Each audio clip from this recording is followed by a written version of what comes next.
sejam todos bem-vindos, bem-vindas. Mais um Cada Caso um Case. Tô gostando muito dessa segunda temporada, recebendo pessoas super especiais e, como eu digo, hoje não será diferente. Eu vou começar agradecendo meus patrocinadores e apoiadores desse projeto. Começo com a agência New Varejo, a Nameira Joias, a Bluesoft, o Elas, a Horus, a Shopper2B e a XL Consultoria. Agradeço aí a parceria. Sem vocês, a gente não estaria aqui hoje. Quero introduzir meu convidado, uma pessoa super especial. Vou ler aqui um pouquinho sobre o que eu escrevi sobre ele. Bom, eu começo dizendo que ele é corintiano. Isso é diferente para mim, palmeirense como sou. É diferente eu dizer aqui sobre o Corinthians, mas ao mesmo tempo a gente tem algo em comum, que é a paixão pelo futebol. Mas eu diria que tem outras coisas também em comum e algumas coisas que eu admiro nele. Ele é um cara família, pai de 5, então pai do Yuri, do Nicolas, da Stephanie, da Priscila e também do Rafael, casado com a Vivian. Ele é uma das pessoas mais inteligentes que eu conheço. E por isso não me impressiona saber que uma das formações dele é físico. É um dos caras também mais legais de se conversar. Sério, vocês vão poder ver e confirmar isso hoje aqui. Claro que, para quem não conhece ele, o que é difícil, afinal ele está numa lista muito selecionada dos top 50 criadores de conteúdo do varejo brasileiro, que foi publicada aí recentemente pela Favicon. Agora, o mais legal é saber que ele foi viver a experiência de conhecer a aurora boreal. Quantas pessoas você conhece que teve essa oportunidade? Pois eu conheço e ele está aqui na minha frente. Seja bem-vindo ao Cada Caso um Case, Sandro Benelli. Bruno, obrigado pelo convite. Muito legal estar aqui. Tava triste que você nunca me chamava, agora você me chamou, tô feliz. Esse negócio de ser corintiano é engraçado, porque eu sou corintiano que foi pro Japão, então eu sou corintiano. Mas eu convivo com 2 dos meus filhos, que são do meu segundo casamento, que são palmeirenses, né? Então eu tô acostumado. Boa. Eu sei que a gente ganhou essa semana de 3-0, eu sei que vocês empataram ontem em casa. Mas o time era reserva, né? Não tem problema. Tá? Todo mundo tá classificado. Todo mundo tá classificado, não tem problema não. É verdade, é muito legal. Eu gosto dessa brincadeira de futebol. Meu pai super palmeirense, meu marido corintiano. E agora os filhos estão aí divididos entre Palmeiras e Corinthians. Mas a paixão por futebol é muito legal. Minha casa é engraçado, né? Porque assim, meu pai, ele ainda é vivo, ele é São Paulino, né? Então meu irmão mais velho, que é o primeiro filho, primeiro neto, primeiro qualquer coisa, São Paulino. Tá. Eu sou o filho mais novo. Minha mãe, que já é falecida, ela era corintiana. Então como eu era o filhinho da mamãe, eu segui o time da minha mãe. Mas eu acho que eu ligo mais. Ninguém liga pro futebol, pra ser honesto, na minha família. Ninguém nem sabia quando jogava. Eu sou o único que sempre... acompanhava. Sempre acompanhei. Assim, eu vou ser franco, eu não ia muito em estádio, não. Né? Então, até que no Pacaembu eu ia ver alguns jogos. No Itaquerão, eu fui ver 4, 2 do Corinthians e 2 da seleção. Então não dá nem pra dizer que eu vou muito, mas eu não perco nenhum jogo. Mas foi pro Japão. Fui pro Japão e levei meu filho mais velho, que esse é um corintiano roxo daqui. Ele ia todo dia é mentira, mas toda semana ele ia pro Pacaembu sozinho, com um amigo sozinho, ele ia pra ver jogo. Foi uma... Que legal, que legal. É legal essas oportunidades de poder fazer essas coisas pai e filho, mãe e filho. E futebol acho que aproxima, né, de uma certa forma. Você falou um negócio importante, né? Eu sou um cara muito família. E teve uma época na minha vida que eu resolvi fazer uma viagem individual com cada filho. E foi bom, mas aliás, eu já fiz isso só com meu pai, já fiz uma viagem só com a minha mãe e cada um dos filhos. E é bom, porque senão você sempre quer procurar uma coisa que na média agrade todo mundo e sempre desagrada a maioria. Verdade. E cada um escolheu um negócio diferente, cada um escolheu um lugar, então foi bom. E eu acho que esse momento, só você e o seu filho, eu que tenho muito, mas eu sempre trato individualmente cada um dos 5, porque é muito diferente, né? Cada um tem uma necessidade diferente. Sim. Embora hoje eles são todos adultos, têm profissão, etc., todo mundo tem mais ou menos a mesma faixa etária. Mas as necessidades, os papos individuais não tem nada a ver. E com os meus 3, aí deixa eu fazer uma fofoca interessante. Faça. Eu fiz 60 anos agora, né? E eu vou fazer uma viagem com a família inteira agora em julho. Comprei um cruzeiro para todo mundo no Mediterrâneo. Eu vou levar todos os filhos, as noras, os noros, todo mundo. Vou fazer uma viagem. Então, eu gosto de estar com a minha família o tempo inteiro. Família para mim é Deus, família. Que bacana ter essa oportunidade. Essa é uma das coisas que... E é legal ouvir, porque eu e o André, a gente se inspira muito em pessoas que fazem isso, porque a gente quer estar todo mundo junto, quer todo mundo próximo. Às vezes não dá, porque tem os gostos diferentes. Mas quando adulto, que cada um tem sua vida, sua família, né? Quanto mais a gente puder aproximar, e talvez esses momentos sejam mais marcantes do que talvez encontrar todo domingo, né? Dos meus 3 filhos mais velhos, 2 moram na Inglaterra há muitos anos e 1 mora em Portugal, né? Tá. Então eu aprendi o seguinte, que o que importa é a qualidade da relação, não é a quantidade. Se eu for viver da quantidade, eu não vejo nunca. Meu filho mais velho, ele chegou de Londres hoje de manhã, já foi para Maceió, vai chegar aqui em São Paulo, foi para um casamento, vai chegar aqui em São Paulo na quarta, ele vai ficar dormindo em casa, é um hotel. Então eu falei assim, tá bom, que dia que a gente vai jantar junto? E isso eu acho legal, porque o caminho deles vai para lugares que a gente nem imagina. Eu nunca imaginei que, por uma coincidência, os meninos vão morar todos fora do Brasil. Então, hoje eu sempre me organizo para poder encontrá-los quando eu posso, mas é aquilo que a gente estava falando, né? Assim, a qualidade da relação. Por isso que individualizar é legal. Porque quando você individualiza, a qualidade da relação é muito, muito legal. Eu sinto falta, né? Gostaria que eles estivessem mais perto, mas assim... E também é uma oportunidade para você e para a Vivian viajarem. Aí uma hora vai para Espanha, outra Londres? Londres e Portugal. Portugal, então aí vocês aproveitam para viajar. A gente... Bom, eu e a Vivian, a gente também tem que ser muito transparente, né? A gente tem uma coisa meio egoístinha, né? A gente já tá na idade de curtir, de namorar, eu e ela, certo. né? Então, a gente sempre faz assim, a gente faz a nossa viagem, engata, passando ou por Portugal ou passando pela Inglaterra, né? Que a gente viaja para ver os meninos e fala, vem para cá vocês. A gente... Eu romantizando a história aqui, não, mas a gente, sim, mas por exemplo, eu não faço mais nenhuma viagem, tá bom, nenhum exagero, se for para os Estados Unidos não dá. Mas eu não faço nenhuma viagem, seja para a Europa, que eu não passo ou por Londres ou por Portugal. Eu nunca passagem por nenhuma outra conexão, porque eu aproveito para vê-los. Às vezes não é nem o mais barato.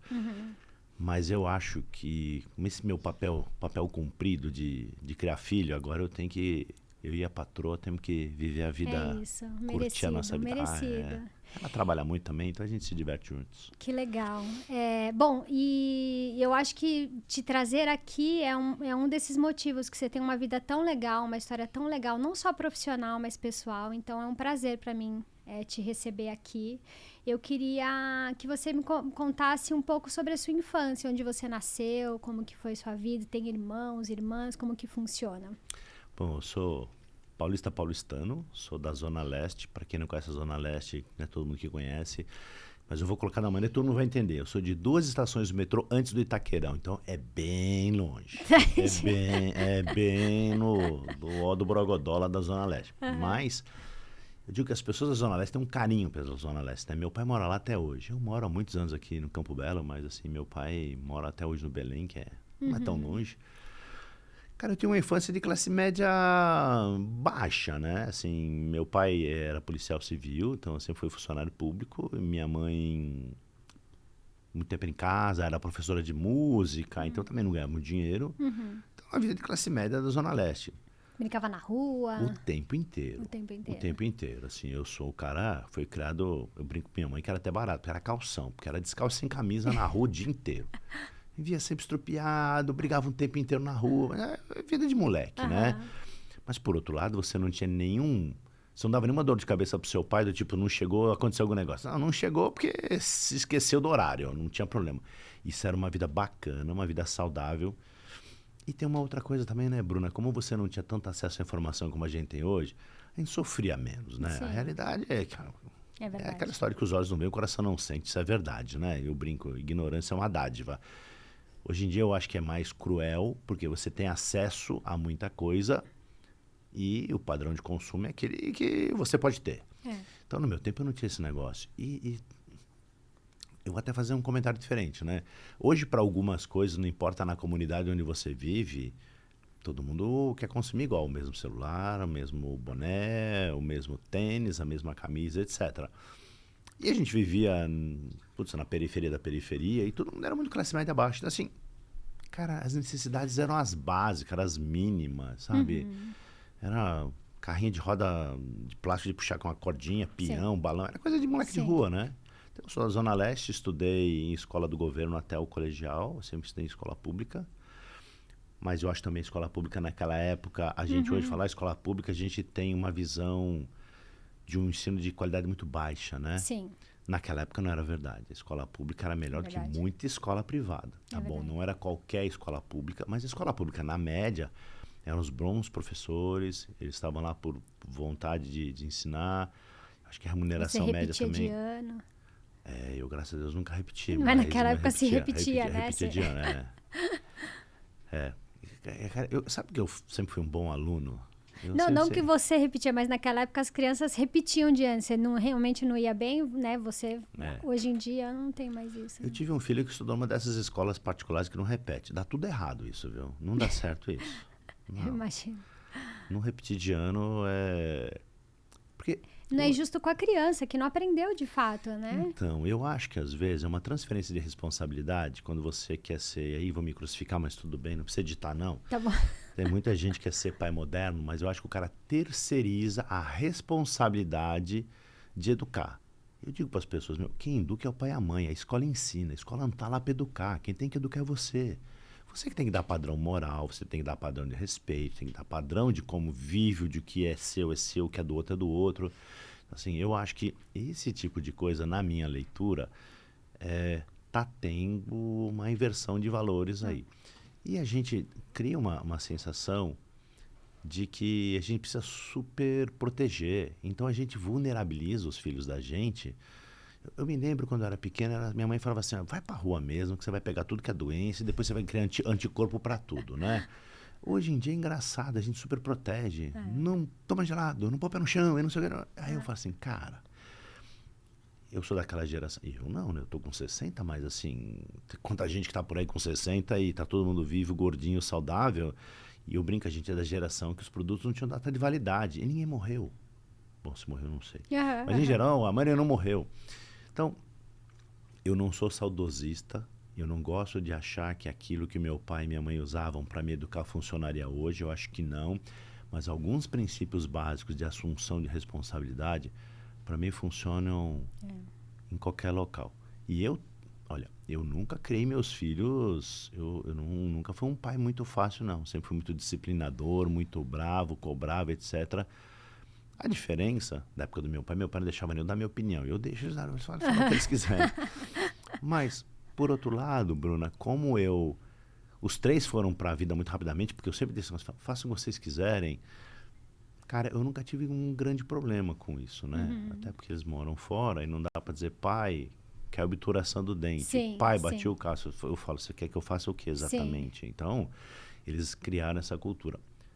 Mas, genericamente falando, às vezes eu acho meio estranho, né? Eu vou contar uma coisa engraçada, né? Eu sempre fui paizão, do tipo que vai atrás dos filhos para saber o que está acontecendo. Dou espaço para eles, mas eu controlo. Então eu ia muito em reunião de pai. E, geralmente era mão de mãe e eu. Mas eu ia, porque eu gostava, né? E eu fui numa reunião e uma senhora falou pro diretor da escola, né? A minha filha não está indo muito bem em casa, as lições, e eu queria saber o que a escola vai fazer para ajudar minha filha. Eu adorei a resposta. O diretor falou assim, a escola, nada. Nós podemos fazer alguma coisa juntos, mas a escola, isso é seu problema em casa. A escola não está lá para fazer o plano da sua casa. Eu estou pondo um pouco de tinta, ele não falou exatamente, ele foi muito mais educado, mas eu achei a ótima resposta. Porque ele não ficou, sabe, passando pano, nem falando de lado. Ele falou assim, mas você tem sua responsabilidade. O seu filho na sua casa não estuda, você quer que eu faça o quê? E isso eu acho que tem um preço a pagar se a gente não assumir a responsabilidade. Ser pai dá trabalho, ser pai é chato, ser pai é duro, ser pai custa dinheiro e faz a gente fazer muitas coisas com o filho, pro bem do filho, que depois a gente até fica triste. Sabe, você até se sente mal de ser assim, excessivamente duro, mandão e cobrão. Mas como é que você pode delegar para uma pessoa que tem 14, 15 anos, ou 13, ou 12? É como a gente até hoje não tem certeza sobre tanta coisa. Como é que você vai deixar uma pessoa que ela acha que ela tem certeza, porque eles estão na fase da certeza na adolescência, e você vai dizer assim, não. Uma outra história engraçada, né? O meu filho mais velho, toda vez que ele saiu comigo, eu não deixava beber nada alcoólico. Um dia meu filho falou assim, pai, você acha que com a minha idade eu não bebo? Eu falei, não, eu tenho certeza que você bebe. É por isso que quando você está comigo eu não incentivo. Assim, você não pode achar que seu filho está num mundo diferente, está numa bolha, porque você tem um padrão de comportamento. Mas eu acho que eu tenho que dar o padrão que eu acredito que seu padrão ético. Então, assim, eu não vou incentivar meu filho a beber. Mas ele vai beber? Vai beber. Mas eu não vou incentivar. Sim, sim. Então, assim, não tem certo e errado, né? Não, é super importante isso. E como você falou, a educação é o maior desafio, acho que a gente tem como pais. Em casa também, quem vai nas reuniões é o André. E ele, você falando, eu lembrei que teve uma reunião que ele... Porque a gente, diferente de você, a gente está começando nessas questões de escola. O Bento tem 7 anos, então estamos vivendo há menos tempo que você. Mas a gente ia ter teve um trabalho que tinha que fazer um carro, que ia ser uma cidade, e o Bento fez o carro dele da forma como ele achava. Pegou o papelão lá, colou da forma como ele achava. E achou que tinha umas Ferraris. Não, tinha um que tinha buzina, tinha um que tinha luz. Aí mas... o André, numa reunião, falou assim, eu só queria aqui alinhar, porque assim, quem tem que fazer as coisas em casa são as crianças. O trabalho, claro. A lição de casa é da criança, né? Porque senão a pessoa não vai ter o pai o tempo todo ajudando, né? Então, desde pequeno, já incentivando dessa forma, tá errado, né? Totalmente errado, porque você não incentiva ele a entregar o melhor dele. Você quer que ele seja melhor que todo mundo, você fazendo, você está trapaceando para ele ficar bem, aí ele vai pegar a foto e vai botar no Instagram, no Face, assim, é o carro que eu fiz, meu pai que fez. Exato. Isso eu acho que é um pouco dessa cultura moderna que eu não sei, assim, eu não Mas sei você acha que é falta de tempo? Você acha que as pessoas fazem isso por falta de tempo? Porque, assim, em teoria, se você for pensar, eu sou de uma geração onde meus pais me educaram muito como você está falando. Talvez, às vezes, de uma forma até que hoje em dia tem coisas que não são tão legais. De uma forma mais rígida. Mas muito nesse padrão de educação, de que a professora tem razão, né? Do que o que a professora está falando eu vou escutar, tal. E o que muda da minha geração para frente que talvez algumas questões nesse sentido se perde, né? Será que é o tempo? Será que... Porque eu fico pensando, você põe filho no mundo, a responsabilidade é sua, né? Você escolhe, tá bom, mas foi sem querer, mas daqui pra frente a história é outra. Você tem que cuidar, você tem que ensinar o que é certo e errado, né? Eu acho que isso tá um pouco perdido, não sei. Eu acho que você tem razão quando você diz que o tempo é uma variável importante, né? Mas tem duas coisas. Uma, eu acho que é verdade, que tem certas coisas que não estão no seu controle e que demandam tempo. Deslocamento em grande cidade, essas coisas eletrônicas que as pessoas no último minuto querem estabelecer uma regra ou estabelecer um contato ou fazer uma reunião. Quando eu comecei a minha carreira profissional, não tinha nem bip. Então, se você quiser fazer a reunião, cara, você tinha que avisar com muita antecedência, porque não tinha reunião. Então, isso eu entendo. Mas, por outro lado, Bruna... Você para mim matou a charada, né? Ser pai é responsabilidade. E tempo para mim, eu nunca achei que minha vida faltou tempo. É uma questão de foco. Administrar e foco, né? O que não dá é para você querer fazer tudo. Tudo que você faz na sua vida de solteira muda um pouco na sua vida de casada.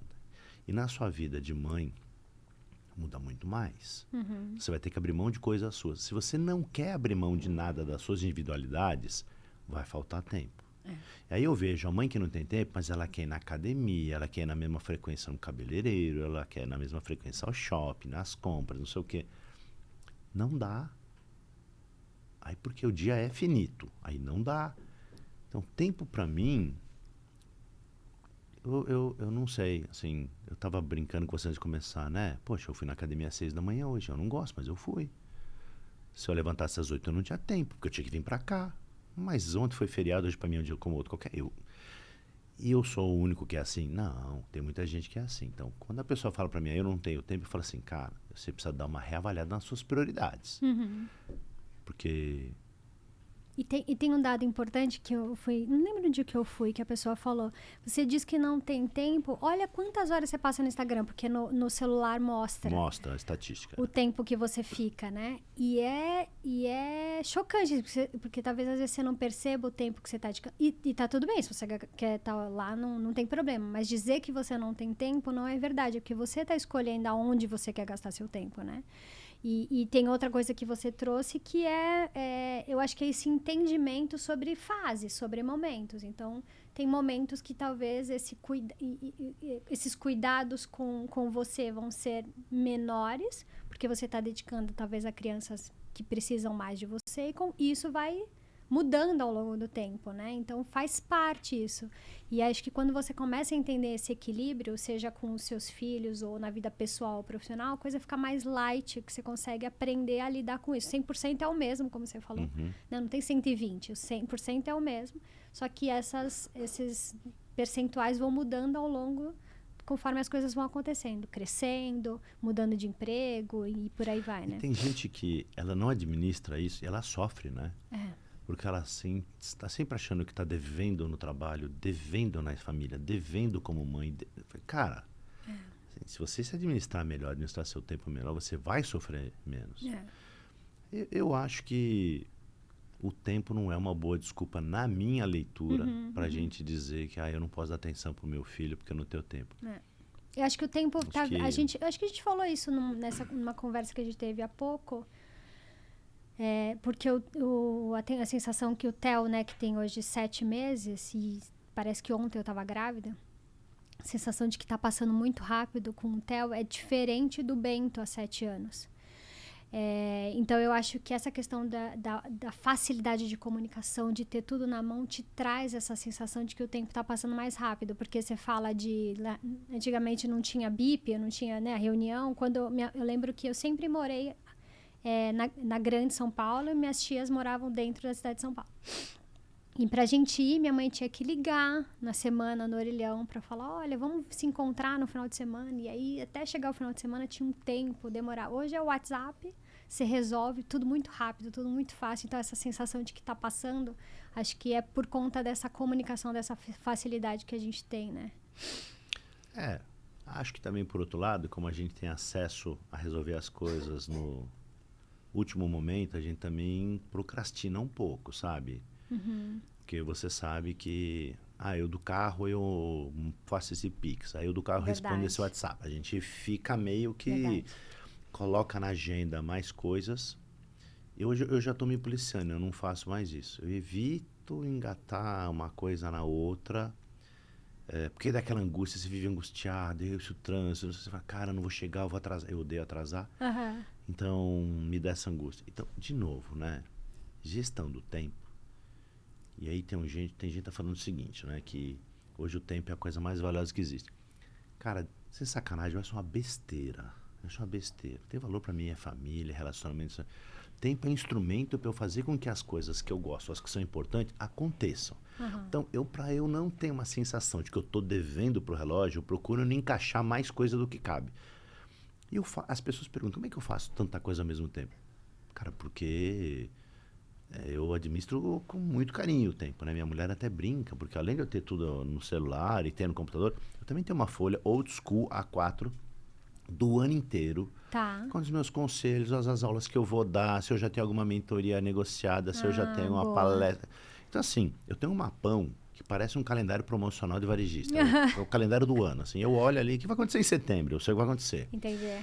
Isso é importante para mim, facilita a minha vida, né?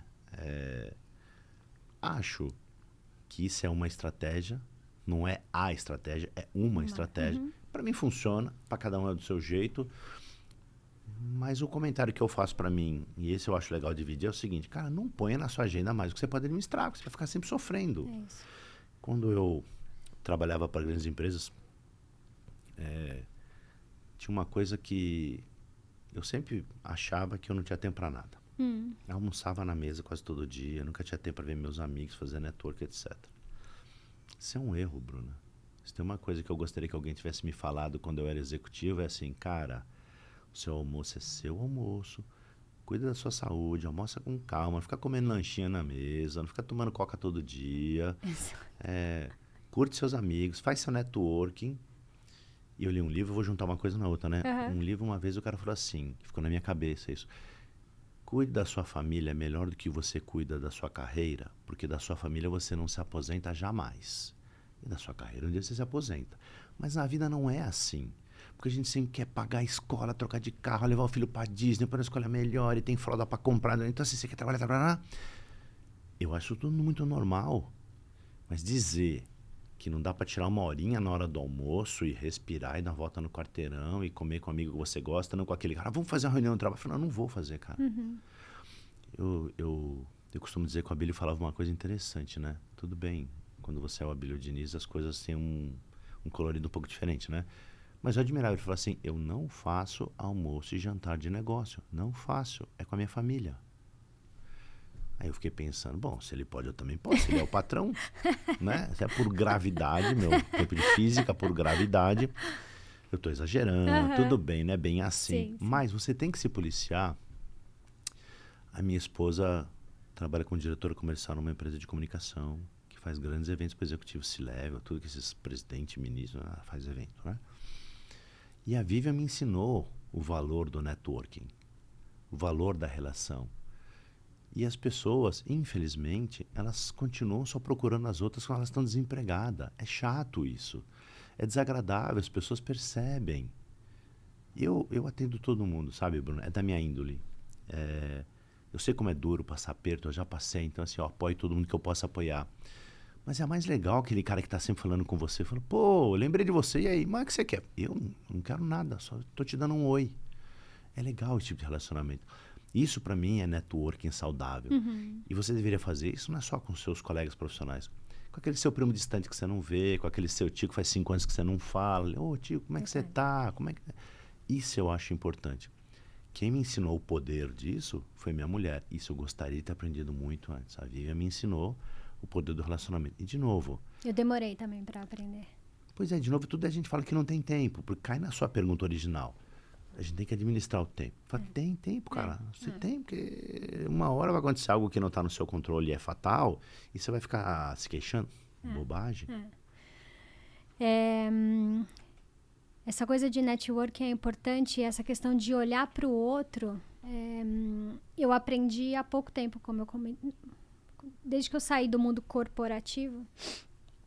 Mas eu fiz essa reflexão de que quando eu estava lá, num cargo, tinha um crachá, parecia que as coisas estavam sob controle e quando as pessoas saíam, parecia que, tipo, sabe quando tipo, a pessoa saiu, morreu, e você continua seu jogo aqui, a sua vidinha.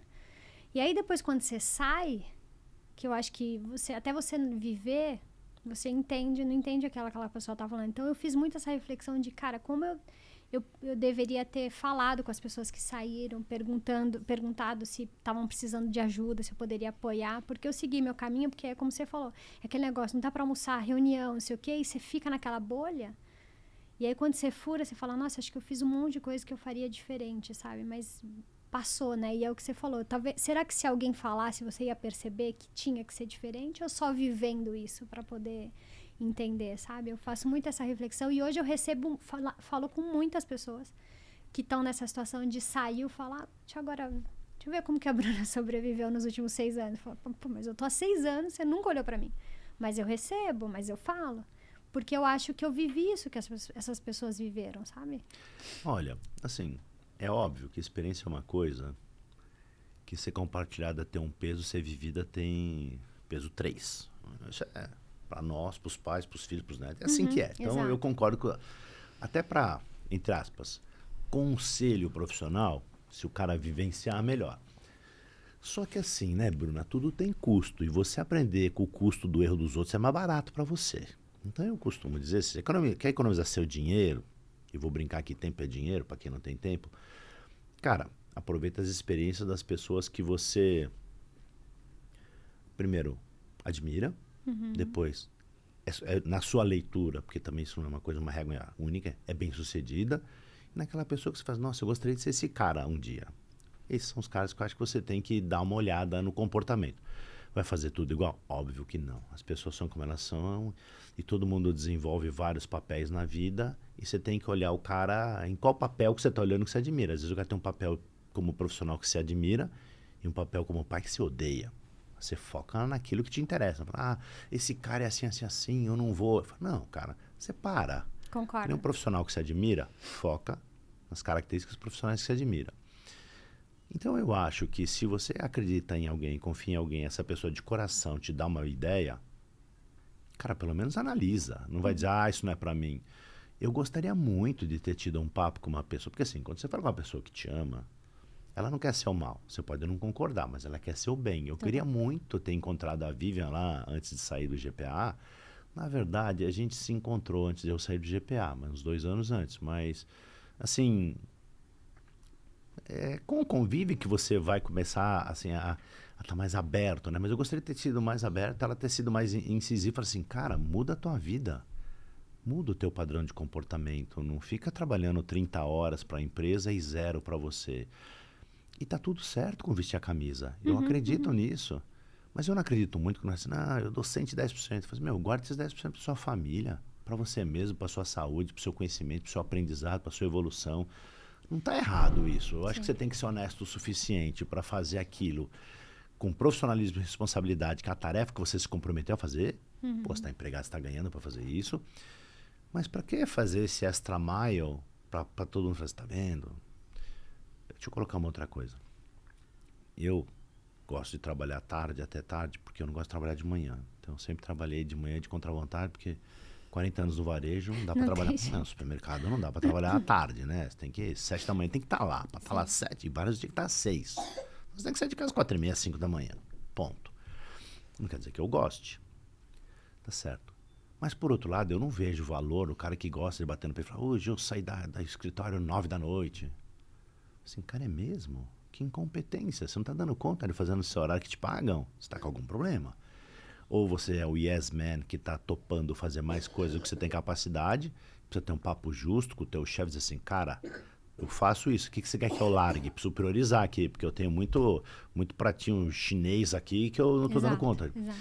Mas tem gente que gosta de falar. E pior que isso, alguns segmentos, o varejo era assim, graças a Deus o varejo não é mais assim. Medida de valor era transpiração. Eu falei assim, mas só transpirar e inspiração nunca. Então, tudo bem. Esse é um mercado, esse é um padrão de negócio que tem muita transpiração mesmo. Eu não sou ingênuo, já fiz tanta coisa na minha vida, para mim está tudo certo. Por outro lado, que momento que você vai parar para pensar no negócio? Que momento você vai fazer uma reflexão estratégica? Que momento que você vai parar para ver se a decisão que você tomou estava certa, foi a melhor decisão? Que momento você vai parar para respirar? Então, tem gente que fala assim, não, com a puta alegria. Cara, essa semana eu trabalhei. Eu falei, é mesmo, cara? E sua família, que dia mesmo? Que dia que você foi jogar bola com seu filho? Tudo volta na sua pergunta do tempo lá. Mas você não acha que tem um ciclo natural da vida, onde tem momentos onde a gente tem muita energia, a gente talvez trabalhe mais, queira ganhar mais dinheiro porque a gente quer conquistar as coisas, para que depois, naturalmente, a gente precise entender que esse tempo, que essa dedicação devia naturalmente ir para outras coisas? Porque nem que eu não quero, mas nem que eu queira, eu acho que eu não tenho mais a energia disso, de sair 9 horas do escritório. Antigamente eu acho que eu faria e fazia feliz, assim, talvez porque eu estava entregando, estava crescendo, estava assim. Mas chega uma hora que... Bruno, olha, as duas coisas. Primeiro tem o ciclo, sim, porque tem um momento na vida, e eu costumo dizer, volta na história de ser pai, né? Você pode, você e o seu marido, por opção, ganhar menos e até passar um pouquinho de vontade ou fome. Seu filho você não quer. Você quer que ele estude na melhor escola. Verdade. Que ele tenha tudo que ele precise. E a gente sempre é meio exagerado achar que o mínimo que o filho da gente precisa sempre não é o mínimo, é sempre acima do mínimo. Mas, então você precisa se desdobrar para estar sempre tendo uma oportunidade financeira melhor, ganhar dinheiro, porque escola é caro, tudo é caro. Não. Então isso é uma verdade. Por exemplo, eu estou numa fase da vida que eu não tenho nenhum filho que estuda mais. Então, ou sobra dinheiro, ou eu opto por trabalhar menos, sofrer menos, ganho menos e levo a vida. Isso é verdade. Mas o outro ponto também é que as pessoas, assim, elas gostam de se justificar atrás dessas coisas que são, assim, o ciclo, o papel. Eu falo assim, filho, eu entendo que quando você está nesse ramp-up, você tem que se matar muito mais. Tudo bem, é normal, fiz isso, todo mundo tem que fazer. Mas... eu acho que você tem que dar uma equilibrada. Vai ser assim, 90-10, mas tem os seus 10%. E quando você tiver a minha idade, aí vai ser assim, 70-30, 60-40. Então, o ciclo é verdade, mas às vezes, as grandes verdades também. Mas nessa fase da vida eu preciso isso, naquela, aquilo. Claro, isso é assim, desde que o mundo é mundo. Mas eu gostaria... Eu vou te dar um exemplo, né? O meu filho mais velho, um dia ele falava pra mim assim, por todos os meus amigos, o pai vai no futebol de sábado, você não vai. Eu falei, Mas o papai trabalha no supermercado. Sábado é um dia normal de trabalho e alguns domingos também são. Aí ele falou, mas se eu sair da escolinha de futebol, você economiza um dia, tinha 7 anos, você economiza um dinheiro, você pode trabalhar menos pra gente estar de sábado? O que você responde, Bruno? O que você responde? E o exótico, ou as lições que a vida ensina, é que hoje ele trabalha no mercado financeiro em Londres, ele invariavelmente trabalha 15 horas por dia. Aí eu fico com vontade de falar, você lembra aquilo que você me cobrou um dia? Não vai lembrar, porque tinha 7. Eu falei, mas cara, assim, a gente fica, às vezes, reproduzindo o comportamento errado. Sim. Eu não sei, sabe? Cada um é como é. Eu sempre chamo atenção para os extremos. Você tem que sempre procurar sentar e discutir. Tá certo isso? Tô ficando muito doente, tô ganhando peso, tô comendo muita porcaria. Quanto tempo que eu não falo com aquele primo que eu gosto, com aquele meu amigo com que eu gostava de andar de moto, jogar bola, ou sei lá o que, mergulhar? Eu não sei. Você tem que se criticar e falar assim, cara, essa fase não dá mesmo. Tá bom, se não dá, é assim que será. Eu não sou radical. Eu não sou o cara que é assim, não, tudo que você quiser você falar. Não é, a vida não é assim. Se a gente for bem organizadinho, eu não quero passar a falsa sensação aqui, que se você administrar o teu tempo tudo dará certo. Não é assim. Assim eu não penso assim. Por outro lado, eu também não acho que se você largar para lá, tudo se encaixa. Não, precisa Não, você mas é se importante o que organizar. você está trazendo aqui. É super importante o que você falou. Se tivesse alguém falando para mim naquela época, e esse olhar de que não é networking só profissional, é quando você olha para sua família, para amigo de infância, né? Então, acho que essas mensagens são importantes para quem tá assistindo, porque é tão legal, né? Quando você percebe, você encontra alguém, você fala, nossa, que tempo legal que você dedicou aqui. Mesmo que seja profissional, mesmo que seja um almoço. Bruna, você sabe que eu tenho orgulho? Eu encontro e conheço gente até hoje de todos os empregos por onde eu passei na minha vida. Não estou exagerando, todos. Todos. O primeiro que eu fui treinado da Bung. Todos. Eu tenho contato, sai pra jantar. Às vezes eu, minha mulher, a minha primeira chefe, o marido dela, a gente sai pra jantar. Que legal. E eu sempre gostei de construir ponte. Eu não gosto de queimar ponte. Eu não gosto de, eu saí e acabou. Não. Saiu, Concordo. acabou a relação profissional, mano. Acabou a relação humana. E a relação humana é uma dimensão super importante. Então, assim, eu tenho muitos amigos profissionais de 20, 30 anos. Eu sou aquele cara que tem amigo lá da quinta série do primário, da faculdade, da minha turma do CPUR. Então, assim, eu gosto disso. Eu gosto da relação humana. Eu acho que profissionalmente isso também é bacana. Porque quando você constrói uma relação sólida como essa é a relação que sempre te apoia, né? Por outro lado, você precisa demonstrar carinho, né? Você não pode dizer, eu amo essa roupa e você não cuida da roupa. Eu amo esse carro e você não cuida desse carro. E aí você ama essa pessoa e você não cuida dessa relação. Tem que cuidar da relação. A relação, ela precisa ser que nem plantinha. Você precisa regar. Todo dia, cara, não dá. É melhor ter uma planta que não precisa regar todo dia. Então você tem que ter uma relação madura. Mas não regar nunca. Nunca você mandar uma mensagem que agora tá mais fácil pro seu amigo. Não precisa nem ligar. Pô, fulano, tô com saudade. Você tá bem? E eu acho... Isso é importante. E eu cultivo, se eu dissesse para você que de todas as empresas onde eu saí bem, seria uma mentira, não é verdade. Tem local que você sai bem, tem local que você sai mal e tem local que você é saído. Mas mesmo por onde eu fui saído, eu mantenho uma relação saudável com as pessoas. Total. Eu acho que profissionalmente isso é super importante. As coisas são conectadas, né? Família, valor, tempo, relacionamento, é um chavão, mas a história de... sabe, você tem que usar as coisas e amar as pessoas. E tem muita gente que faz o contrário, né? Ela usa as pessoas e ama as coisas. E isso, às vezes, é um motivo pelo qual o cara se mete numa enrascada dessa de trabalhar que nem louco. Porque você trabalhar que nem louco para dar uma vida melhor para seus filhos, desde que você não seja uma desvairada, que acha que tem que fazer judô, balé, piano, tai chi, MMA, isso é desvairio. Sim. Desde que a gente não seja assim... Mas a gente compra problema, né? Aí você quer uma casa muito maior, tem um carnezinho para pagar. Você troca de carro, você tem um carnezinho para pagar. Quer levar os filhos para Disney, tem um carnezinho para pagar. Isso tudo a gente tem que dimensionar, né? Eu conto uma piadinha, até quando eu dou aula eu conto essa piadinha infame, mas funciona bem. Você tem que apostar alguma coisa, aposta no boleto, porque o boleto sempre vence. O boleto não perde, ele vence. E o boleto é um negócio que o cara não te oferece boleto. É você que bate na porta e fala assim, eu quero comprar essa caneca, e o boleto vem. Verdade. Então, por que a gente também procura chifre em cabeça de cavalo? É da natureza do ser humano querer mais. Mas, cara, administra suas ambições, como você administra suas relações humanas, como você administra seu tempo. Não tem nada de errado de querer ter um carro melhor. Não tem nada de errado de querer morar numa casa que você, puta, sempre sonhou. Mas se você quer ter ao mesmo tempo, o filho numa escola boa, 20 filhos, o carro, a casa, não sei o que, ainda ir para não vai dar. Não vai dar. E eu lembro que eu já passei por uma situação dessa na vida, cara, assim, cara, eu bem empregado e ficava vendendo almoço para pagar a janta. Pra quê? Pra não dormir? Pra aquele carro que você ama depois tá velho? Pra aquela viagem que você fez? Então, assim, é legal fazer as coisas. Puta, eu sou um cara, assim, que sempre avalia bem. O que eu admiro? Eu admiro as pessoas ambiciosas. Eu não admiro as pessoas gananciosas. Então, assim, você precisa tomar cuidado para não deixar a sua ambição virar uma ganância. Então, assim, sempre eu gostei de trabalhar com um profissional ambicioso. Porque a ambição é uma coisa que você quer melhor para você. O ganancioso, normalmente, ele acha que o fim justifica os meios. Aí ele começa a lançar mão de instrumentos e práticas não muito republicanas, né? E eu acho que às vezes a gente faz isso com a gente mesmo quando a gente é ganancioso. Aí começa a dever para todo mundo, começa a pegar empréstimo aqui, pega lá. Então, bom, eu não sou um exemplo de cara que não gosta de coisa material. Eu gosto de coisa muito material. Mas eu não deixo a coisa material me engolir.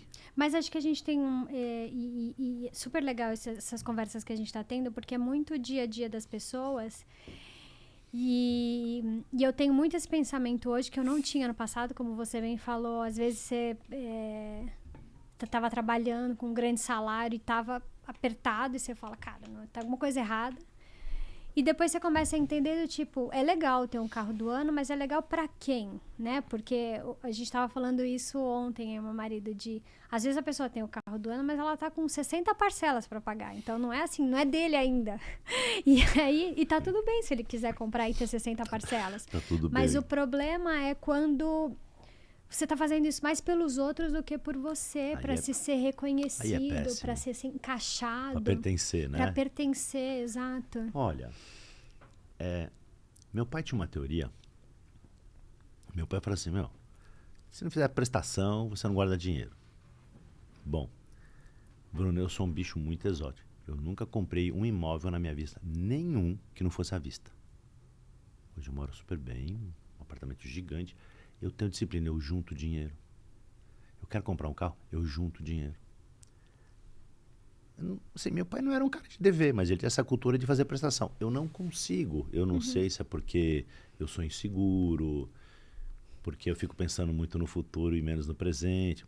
Eu não sei. Mas você tem que encontrar o que funciona para você. O que funciona para mim pode não funcionar para você. Mas eu, dentro dos meus fantasmas, prestação, a única prestação que eu queria ter era educação, porque vence todo mês. O resto eu não queria ter prestação. Eu sou aquele cara que até hoje eu vou viajar, eu quero estar tudo pago quando eu chego lá. E quando você volta também, né? Porque quando volta, geralmente o cartão não tá nada pago, né? Mas assim, olha, você vai dar risada, mas minha mulher fala assim, eu levo dinheiro. Por que eu levo dinheiro? Porque se o cartão não controla os dólares, os euros eu controlo. Eu falei, tá acabando. Bom, isso tem que ser assim para todo mundo? É óbvio que não. É óbvio que não. Você colocou um outro ponto que eu acho super relevante. Você fazer uma coisa para você, eu não julgo. Se você gosta de bolsa, que seja bolsa. Se você gosta de relógio, que seja relógio. Se você gosta de joias, que sejam joias. Se você gosta de carro, que seja carro. Eu não julgo as pessoas. E eu, como eu sou um consumista, eu acho muito nato que todo mundo seja. Mas para você, quando você faz para pertencer, eu brinco que assim, eu tenho 2 luxos na vida, né? Carro, porque eu amo carro. E eu invisto. E sapato. Porque o pé não foi feito para ser apertado. Agora sim, terno, camisa, cinto, calça, meia. Minha mulher fala, nossa, tá muito feio isso aí, não compra não, está muito ruim, deixa eu te dar uma coisa boa. Sapato eu invisto muito dinheiro. Mas é por causa da marca? Não, é porque o meu pé merece carinho. Carro é o meu prazer. Agora, eu nunca comprei um carro porque o meu vizinho... Sim. Eu nunca liguei para isso, né? Se a pessoa faz isso, aí eu acho que não é legal. É. Agora, eu não acho que cobro... às vezes até sem perceber, você não acha? Não sei se a pessoa compra e fala, nossa, eu vou... Não, sem Mas... perceber, eu duvido. Você acha que... Eu duvido. Porque tem um ambiente assim de, puxa, todo mundo tá chegando com carro novo e eu não. Eu entendo, mas não é sem perceber. Eu entendo que às vezes você tá num recorte social, cara, na Faria Lima como os Faria Limers. Não dá para ser diferente. Então não vá para lá. Se você não quiser andar arrumadinho, bonitinho, engomadinho, ter um carro bacana, cabelinho penteadinho, não sei o quê, não trabalhe lá. Agora, se você vai numa startup, se você não quiser usar uma camisa Hering gola careca, ou uma polo, ou não sei o quê, uma calça jeans, um tênis surrado, um cabelo meio descabeladinho, você também está no lugar errado. Então, assim, eu acho que o cara fazer algo completamente sem saber, sem perceber, não acontece. Eu acho que às vezes você faz uma opção maior, que é uma opção de carreira, e tem algumas coisas que você odeia, tipo eu levantar cedo, a vida inteira eu levantei cedo, já repeti isso aqui acho que 3 vezes, mas não é inconsciente. Você faz consciente, puta meu, todos meus amigos têm esse carro, eu preciso ter. Paciência. Isso eu também não acho errado, tá? Porque, de novo, a gente executa vários papéis simultaneamente. Papel de profissional, papel de chefe, papel de empregado, papel de pai, papel de filho, papel de professor, papel de aluno. É tudo simultaneamente, né? Então, no momento que você está trabalhando, é mais um papel. Mas o telefone toca, você está preocupado com o teu filho, com a tua filha. Então, você também tem o papel de mãe. Então, as coisas não são 100% estanques. E no seu papel profissional, não adianta você querer ser contra a prática estabelecida. Cara, as tribos têm código de conduta, têm código de conversa, têm código de pertencimento. Se você não é a favor do código de pertencimento, troca de tribo, meu. A tribo não vai trocar, ela vai te expelir. Essa é a real. Então, mas, cara, entrar numa dívida, né, sem perceber, não é possível. Tem que ter bebido algo a mais ou fumado algo a mais. Assim, acho que não é, eu já acho mais pouco provável, né? Ô, Sandra, deixa eu te falar. Eu comentei no início que você foi formada em física, né? Não sei se foi sua primeira formação, mas Foi. me conta. Você falou da sua infância. Você sabia o que você queria ser quando você fosse grande? A profissão que você queria ser? Como foi isso pra você? Foi acontecendo? Cara, eu achei que eu sabia, mas como todo adolescente eu não sabia nada. A real é que, como eu te falei, eu vim na família humilde. Quando eu falei pro meu pai que eu ia fazer física, cara, quase que caiu um negócio em casa. Você falou pra ele? Fui falar, apoio zero. Meu pai falou assim, cara, ou você vai morrer de fome, ou eu vou te sustentar até o fim da vida. E eu entendo, meu pai. O que faz um físico no Brasil, além de passar fome e ser sustentado? Sim. Eu entendo, meu pai. Porque meu pai era daquela geração, eu já não sou assim, mas eu sou da segunda parte que eu já vou comentar. Meu pai era da geração assim, profissão vai ser médico, vai ser advogado, vai ser engenheiro, vai ser coisa que as pessoas sabem o que você faz. Ou funcionário público. Tipo meu pai, né? Meu pai era também. Então, assim, meu pai falava uma coisa exótica dessa, mas ele falou assim, tá bom, é essa porcaria que você quer fazer, mas beleza, faz o que você quiser. Aí vem a segunda parte, que é se eu sou assim também. Faça o melhor, então. Faça o melhor que você puder, se aplique, se dedique. De novo, eu não sabia o que eu queria fazer. Eu não sabia. No curso de física, entre outras coisas, isso existe até hoje, né? A gente aprendia a linguagem de programação de computador. E eu me descobri naquilo, Bruna, me descobri. Aí eu era monitor. Bom, meu pai tinha uma pouca grana, então e a minha faculdade era paga, eu estudei no Mackenzie. Eu era monitor de um monte de coisa para ganhar dinheiro. Porque física é um curso quase que integral. Tá. Então, assim, tinha muita aula de manhã, de tarde, de noite, aula de sábado. Era um curso muito louco. Era um dos mais loucos que tinha na própria escola. Tanto que nem existe mais. O Mackenzie não dá mais curso de física, né? E, bom... E eu fazia um monte de monitoria para ganhar dinheiro. Porque eu queria sair com as meninas no fim de semana, queria ter dinheiro para cerveja, eu fumava, queria ter dinheiro para o meu cigarro, e eu queria... E meu pai não tinha dinheiro para nada, não podia pedir dinheiro, então eu tinha que ter meu dinheiro. E aí eu fui ser monitor de uma linguagem de programação, que na época a gente usava nos cursos de exatos, que era Fortran. Depois a pessoa passaram a usar Pascal, C, C++, né? E, nossa, falei, nossa, gostei. E eu comecei a ganhar dinheiro com aquilo, porque tem um monte de aluno que não sabia nada, a gente tinha que fazer programa nessa matéria. Tá. E eu fazia programa para todo Você mundo. ajudava os alunos? Ajudava não. Não, ajudava no sentido eu ganhava de... dinheiro. Não, a monitoria, você é monitor do professor. Aí você ajuda a tomar conta de prova, corrigir entendi. trabalho, não sei lá. Mas além disso, como eu era bom nesse negócio, eu comecei a ganhar dinheiro. Ah, você tem que fazer um programa que você não sabe, eu faço. Me paga tanto, eu faço. E fazia. Aí eu comecei a ser monitor da física. Depois todos os cursos que a gente chamava de ciências exatas, que era física, matemática, química e biologia. Depois um dia, um dos professores auxiliares que dava aula nas ciências exatas, ele também dava aula na engenharia, o monitor dele falhou, ele me levou, os caras me gostaram, eu passei a ser o primeiro monitor do Mackenzie de computação. Era o principal monitor. Assim, eu não dava conta de tanta monitoria que eu fazia lá. Ganhava um dinheirinho. Aí um amigo meu da matemática trabalhava com TI e falou, meu, para de fazer essa coisa miserável, vai ganhar dinheiro, vai trabalhar com isso. Aí foi a primeira vez na vida que eu falei assim, bom, vou me formar em física, mas física não dá dinheiro, porque os meus amigos ficavam dando aula, eu dava aula também, supletivo, preparatório militar, cursinho, puta coisa louca e não ganhava dinheiro. O professor é muito mal remunerado, não sei porquê. Hoje eu sou professor de novo, eu dou aula, e era muito mal remunerado. E aí eu fui ser trainee da Bung, eu estava ainda no CPOR, mas no próprio CPOR eu comecei a prestar concurso para trainee da Bung, e fui para uma empresa da Bung, que era uma empresa de tecnologia da informação, que chamava Proceda. A Proceda foi muito tempo um dos principais birôs do Brasil, e a Bung era muito grande, e foi aí que eu comecei na área de informática, me formei em física, tem diplominha lá, tem 2 diplomas, tem de bacharel, que eu sou físico, também eu fiz em paralelo de licenciatura, se eu quisesse dar aula, então eu posso dar aula de física também. Hoje eu passaria muita vergonha se fosse dar aula de física, mas tudo bem. E assim, foi a primeira mudança de carreira puramente porque eu não tinha dinheiro e eu descobri uma coisa que eu gostava aqui. Eu era pequenininho, Bruno, eu achava que eu ia ser astronauta porque era legal, eu queria vender algodão doce, porque eu me passava na rua com uns bolão de nota, e falava assim, mãe, esse cara ganha muito dinheiro. Ele é muito... Aquele bolão de nota, você deve ser muito rico, tudo nota de 1. Mas minha mãe fala, algodão doce, acho que é, não, estuda mais um pouco, isso não vai dar muito dinheiro. E assim, isso foi importante para mim, porque da Bung eu fui para a BASF, que é a empresa química alemã, e da BASF eu fui para o Carrefour.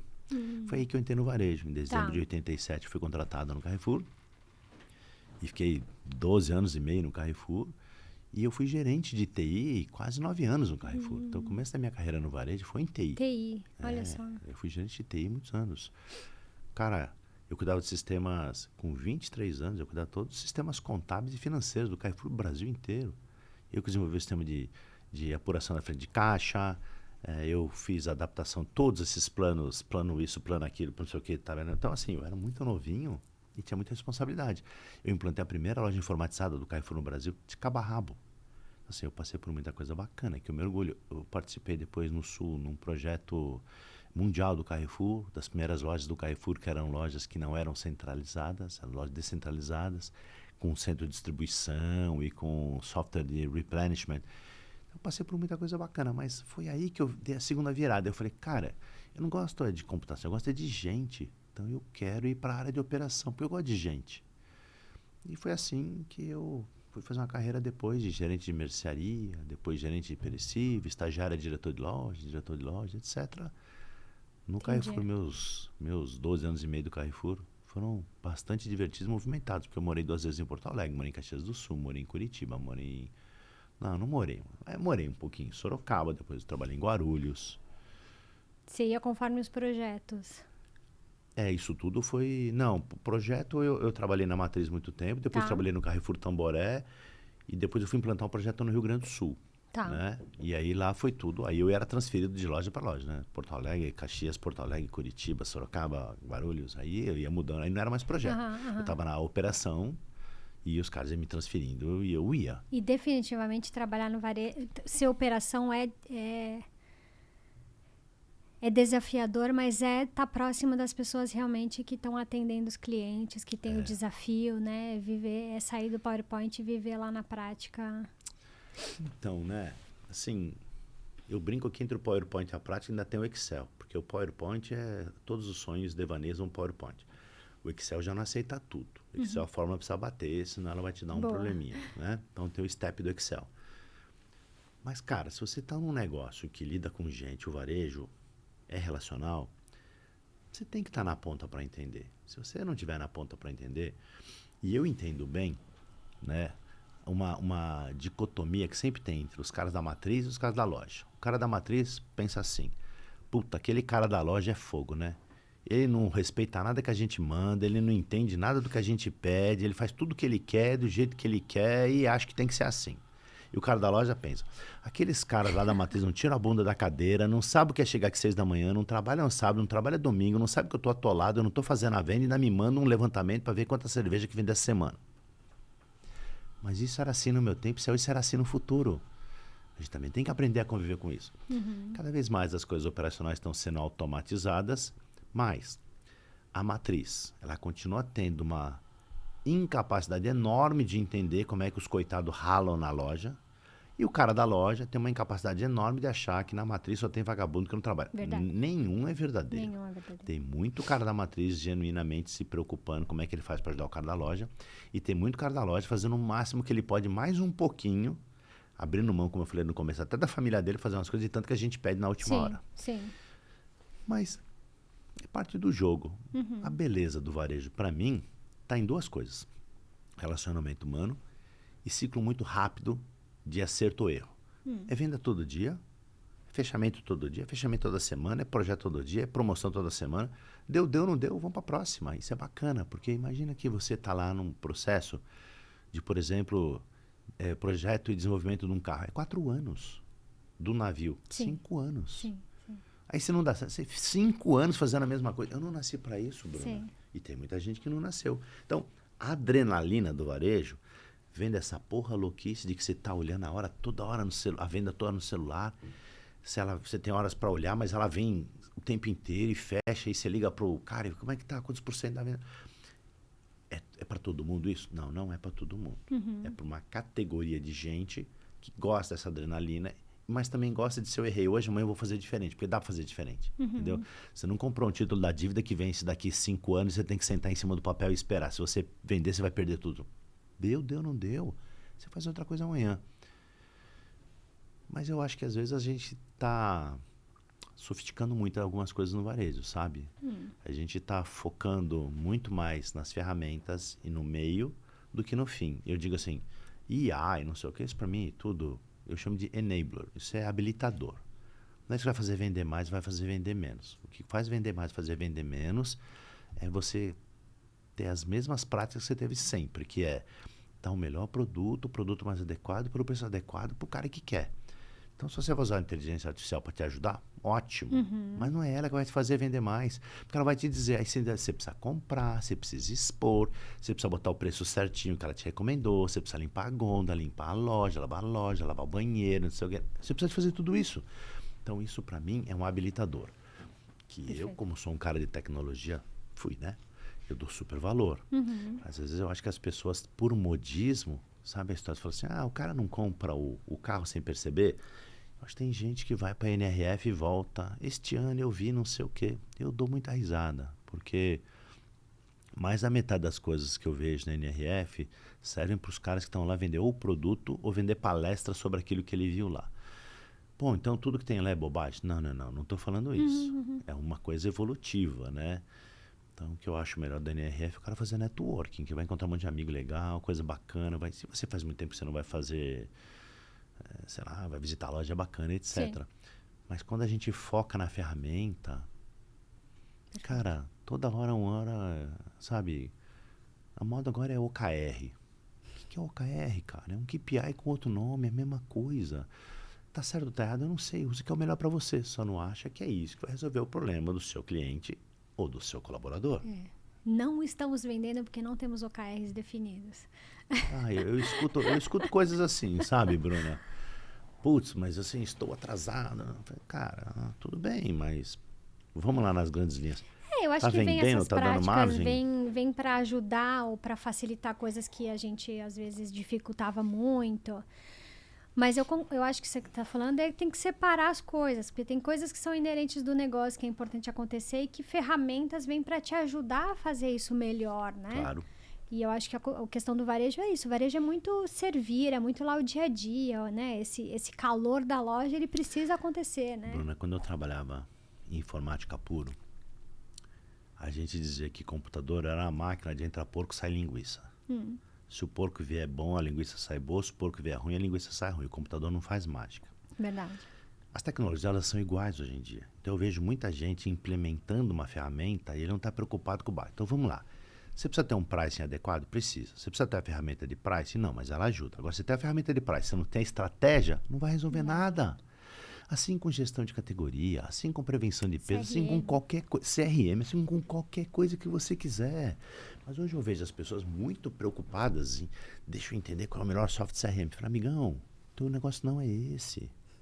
Põe o mais barato que resolve o seu problema. Então eu já vi as fases do CRM, a fase do Data Analytics, nós estamos na fase do IA.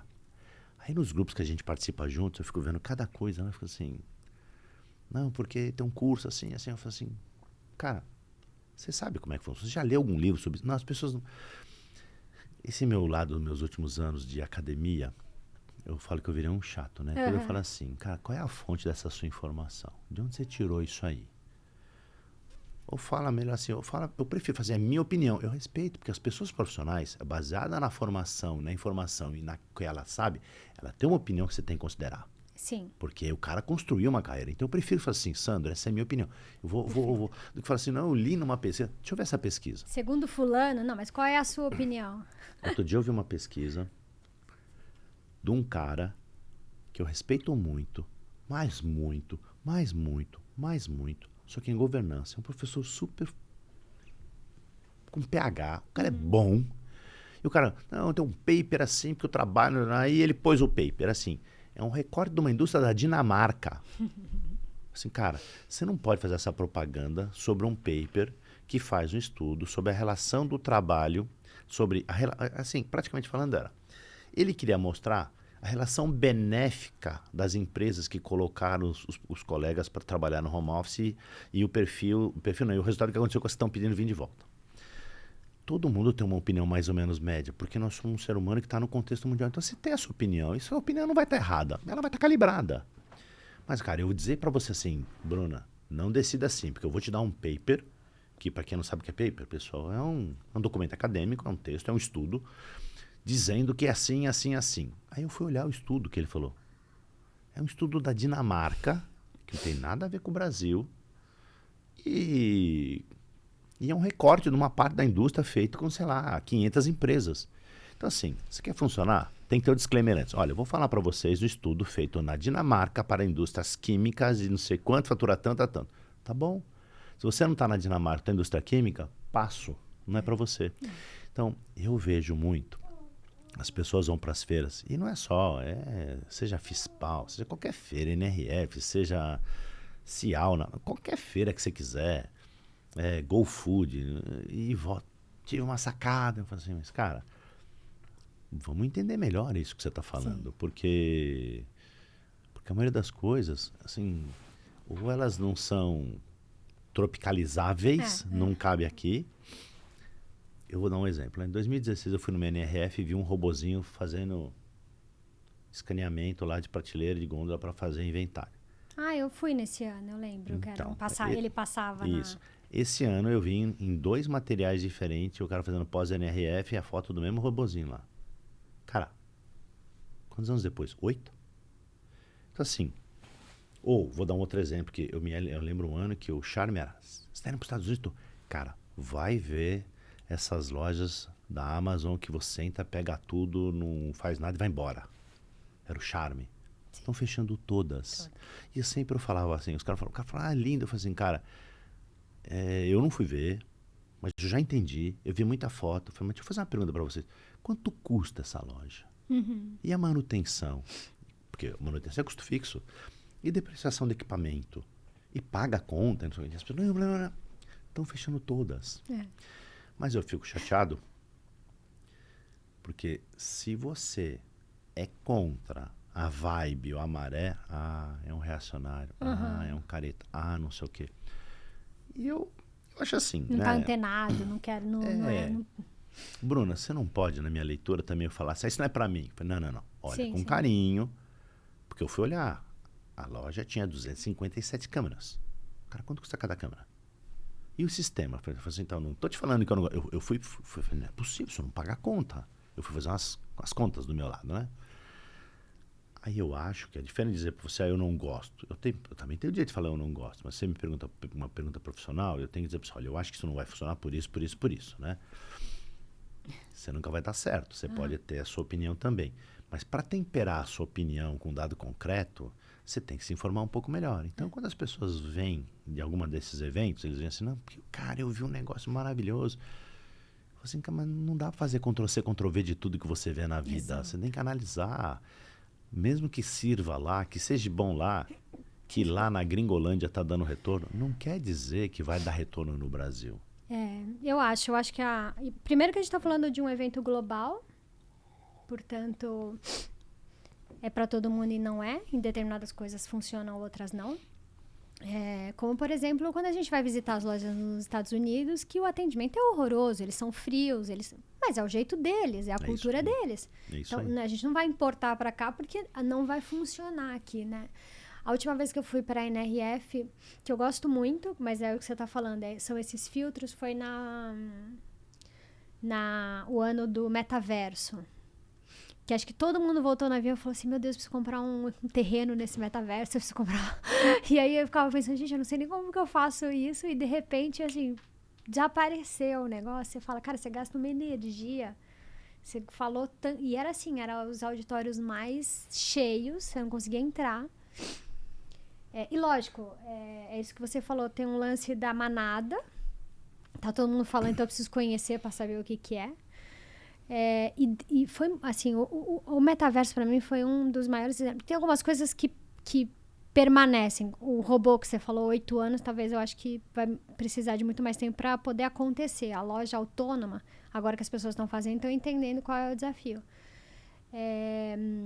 Mas tem coisas que você tem que voltar e entender qual é a sua realidade. Você concorda, né? Que tem coisa que não vai acontecer nunca, porque você está numa realidade diferente, num mundo econômico diferente? Tem coisa que não vai funcionar nunca. Não é porque a tecnologia não está disponível.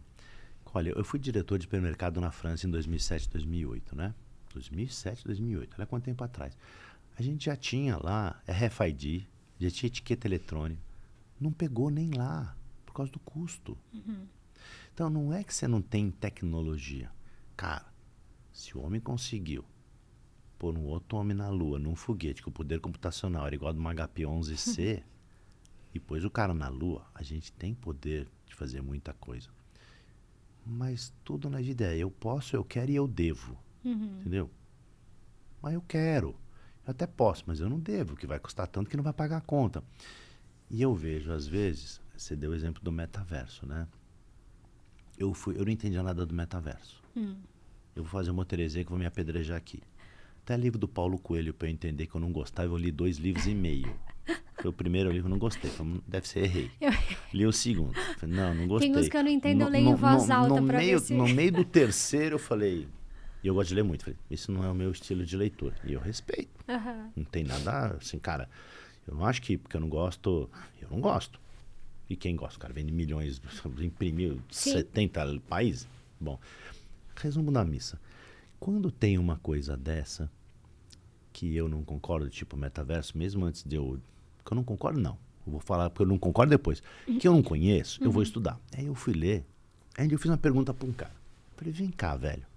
2 coisas que eu não estou conseguindo entender no metaverso. E todo mundo desvairado. Eu fiz 2 perguntas e ele me respondeu. Eu falei para mim mesmo, quando ele me respondeu, isso não vai funcionar. Primeiro é o seguinte. Cada metaverso é um sandbox separado. Eles não se falam. Então, se eu tô numa Holobox lá e você tá numa outra plataforma, a gente não vai se ver. Tá. Então não dá para ser o seu avatar, porque no mundo não é assim. Você tá aqui, eu tô aqui, estamos no mesmo mundo. Meu filho tá na Inglaterra, mas tá tudo no mesmo mundo. O metaverso não era. E não tinha ainda, e não tem, e parou e não vai ter as interconexões. Depois eu fiz uma outra pergunta. E como é que é a sincronização? Quando você está trabalhando, você não está lá, o que seu avatar está fazendo? E quando você está dormindo, seu avatar está fazendo o quê? Aí os caras começaram a falar assim, isso não vai dar certo. Então, essa coisa do avatar, essa coisa do metaverso, para algumas coisas, é fenomenal. Para ajudar a vender produto, para te colocar num ambiente 3D, para te colocar num ambiente imersivo, para você experimentar. Sim, eu fui uma vez numa casa cor, deve fazer uns 15 anos atrás também, era bem rudimentar, mas é uma maravilha. Sabe, e você gastar uma fortuna para fazer um desses apartamento tipo, você montava uma coisa digitalizada, o cara ficava andando. Isso é muito bacana. Agora, cara, se você quer saber de verdade se o micro tem lá, a porta tem impressão ou não para aquele lado, você tem que abrir a porta. Então você tem que estar. Então, serve para algumas coisas, não serve para outras. E eu nunca sou radical, isso não serve para nada. Eu só digo assim, cara, mas não é assim como vocês estão colocando. E eu vejo que a gente vive de soluções, né? Parece que a gente precisa descobrir uma, eu não sei, uma pedra mágica que tem um toque mágico para agora sim vai. Porque agora eu tenho Data Analytics, agora eu tenho CRM, agora eu vou para o Metaverse, agora eu vou para o e-commerce, agora assim. Cara, é um pouco de cada coisa disso e talvez seja nada disso, né?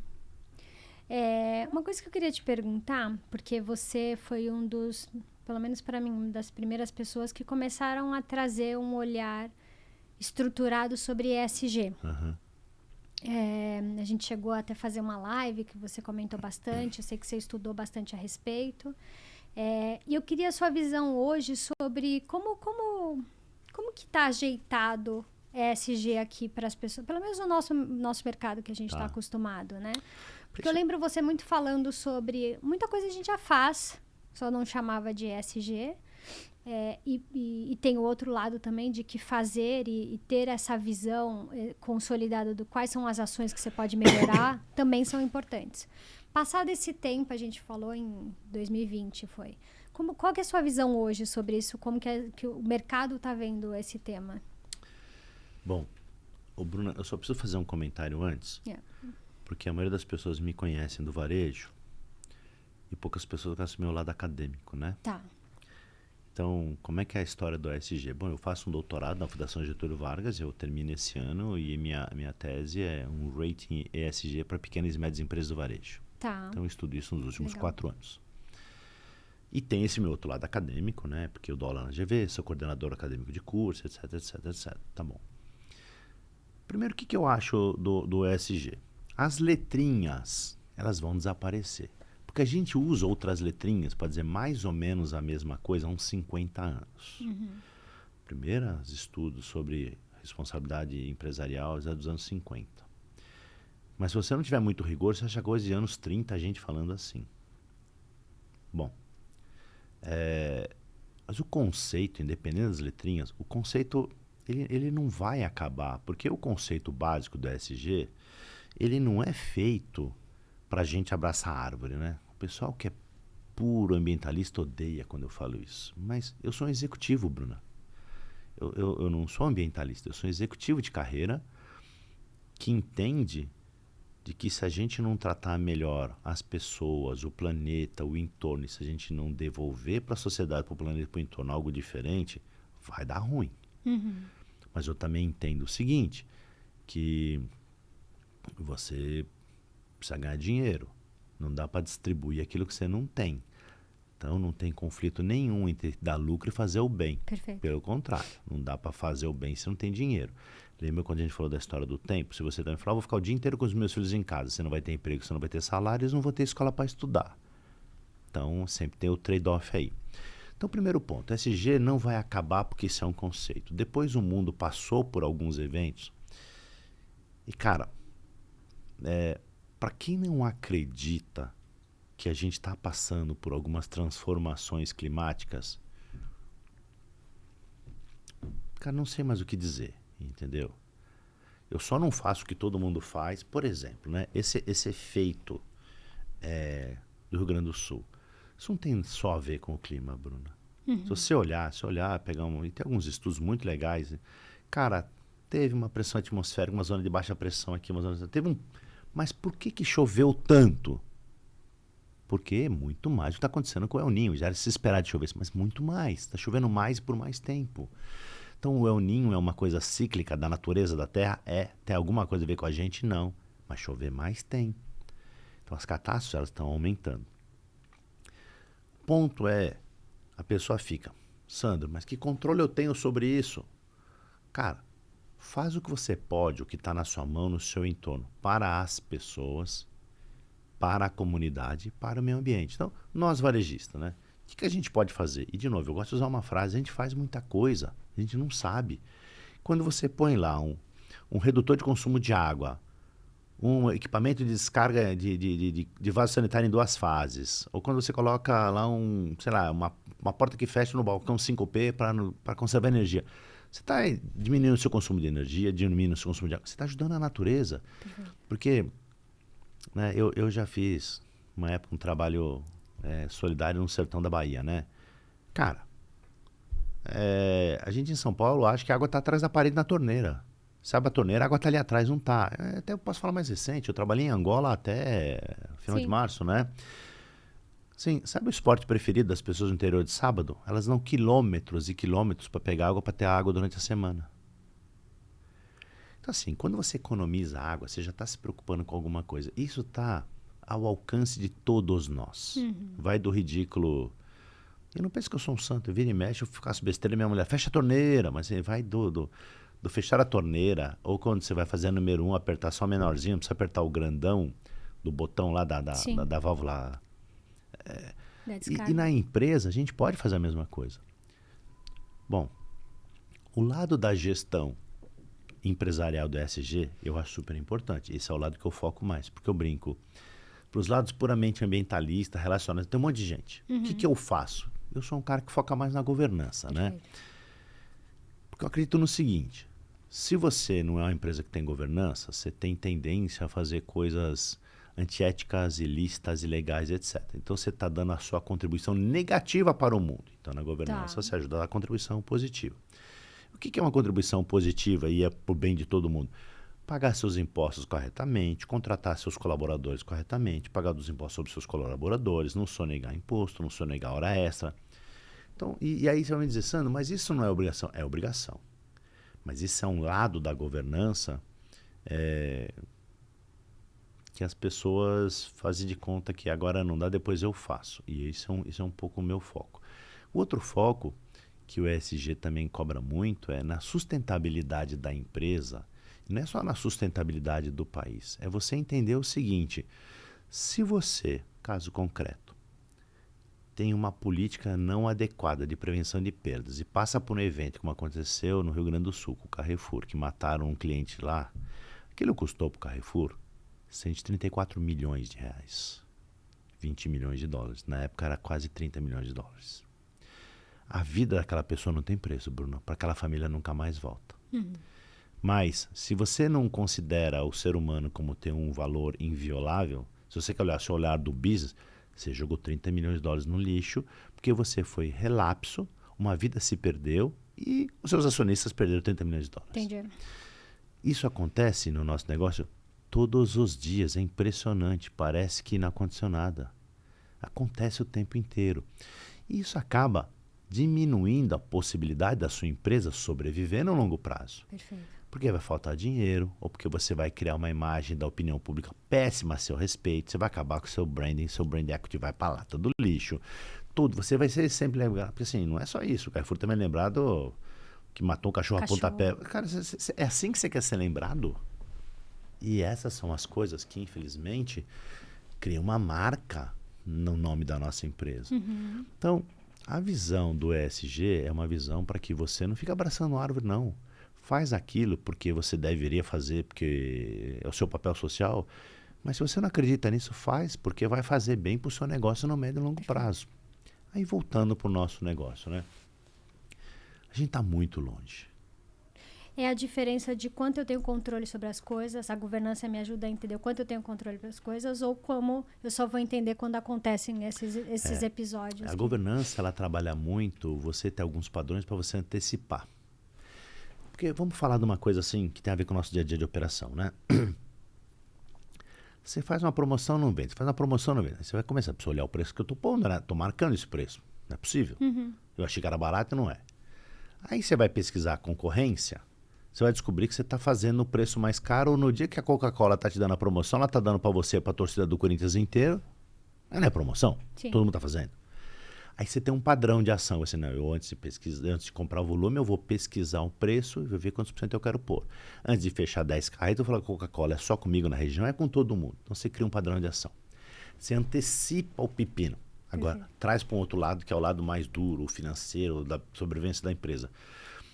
Se você antecipa um treinamento do tipo assim, jamais, nunca na sua vida, não importa o que, encoste a mão no cliente. Não importa o que, não encoste a mão no cliente. Não quero saber quem está certo ou errado, não encoste a mão. Está resolvido o seu problema. E se for um cachorro? Também não. Chama lá o serviço zoonose para pegar o cachorro. Bruna, isso é gestão de risco. Você antecipa o problema criando um padrão de ação. E por que garante ela? Garante não. Porque diminui os riscos da longevidade, porque nada garante nada, né? Porque você começa a antecipar riscos que podem acontecer e você se preocupa. O que é um processo de governança no seu carro? 2. Você lembra de 2 no seu carro? Para evitar risco? A manutenção com óleo, água... Por exemplo, pneu. você deu uma ótima, mas eu dou um mais simples. Tem 2 instrumentos de manutenção preventiva lá que é de gestão de risco. Tem um STEP e tem um marcador, indicador de combustível de gasolina. Tá. Você pode nunca calibrar seu STEP, dia que do seu pneu fura, você vai ver que ele também está murcho. Bom, mas... E o outro você pode ignorar, tem cara que vai na reserva, não, mas dá 5 km, e fica na rua do mesmo jeito. Mas a gente coloca isso no carro, isso custa dinheiro. Mas o custo que você atribui de colocar um marcador de combustível ou um step adicional no valor total do carro, ele se dilui vis-à-vis a chateação que te causa. Se você compra um carro, desses carros europeus que não tem step, que tem aquele pneu que chama de run flat, o Brasil, as estradas não é igual na Europa, cara. Sim. Um pneu desse sem câmera, murcho, o cara não vai daqui na esquina, o pneu sai da roda.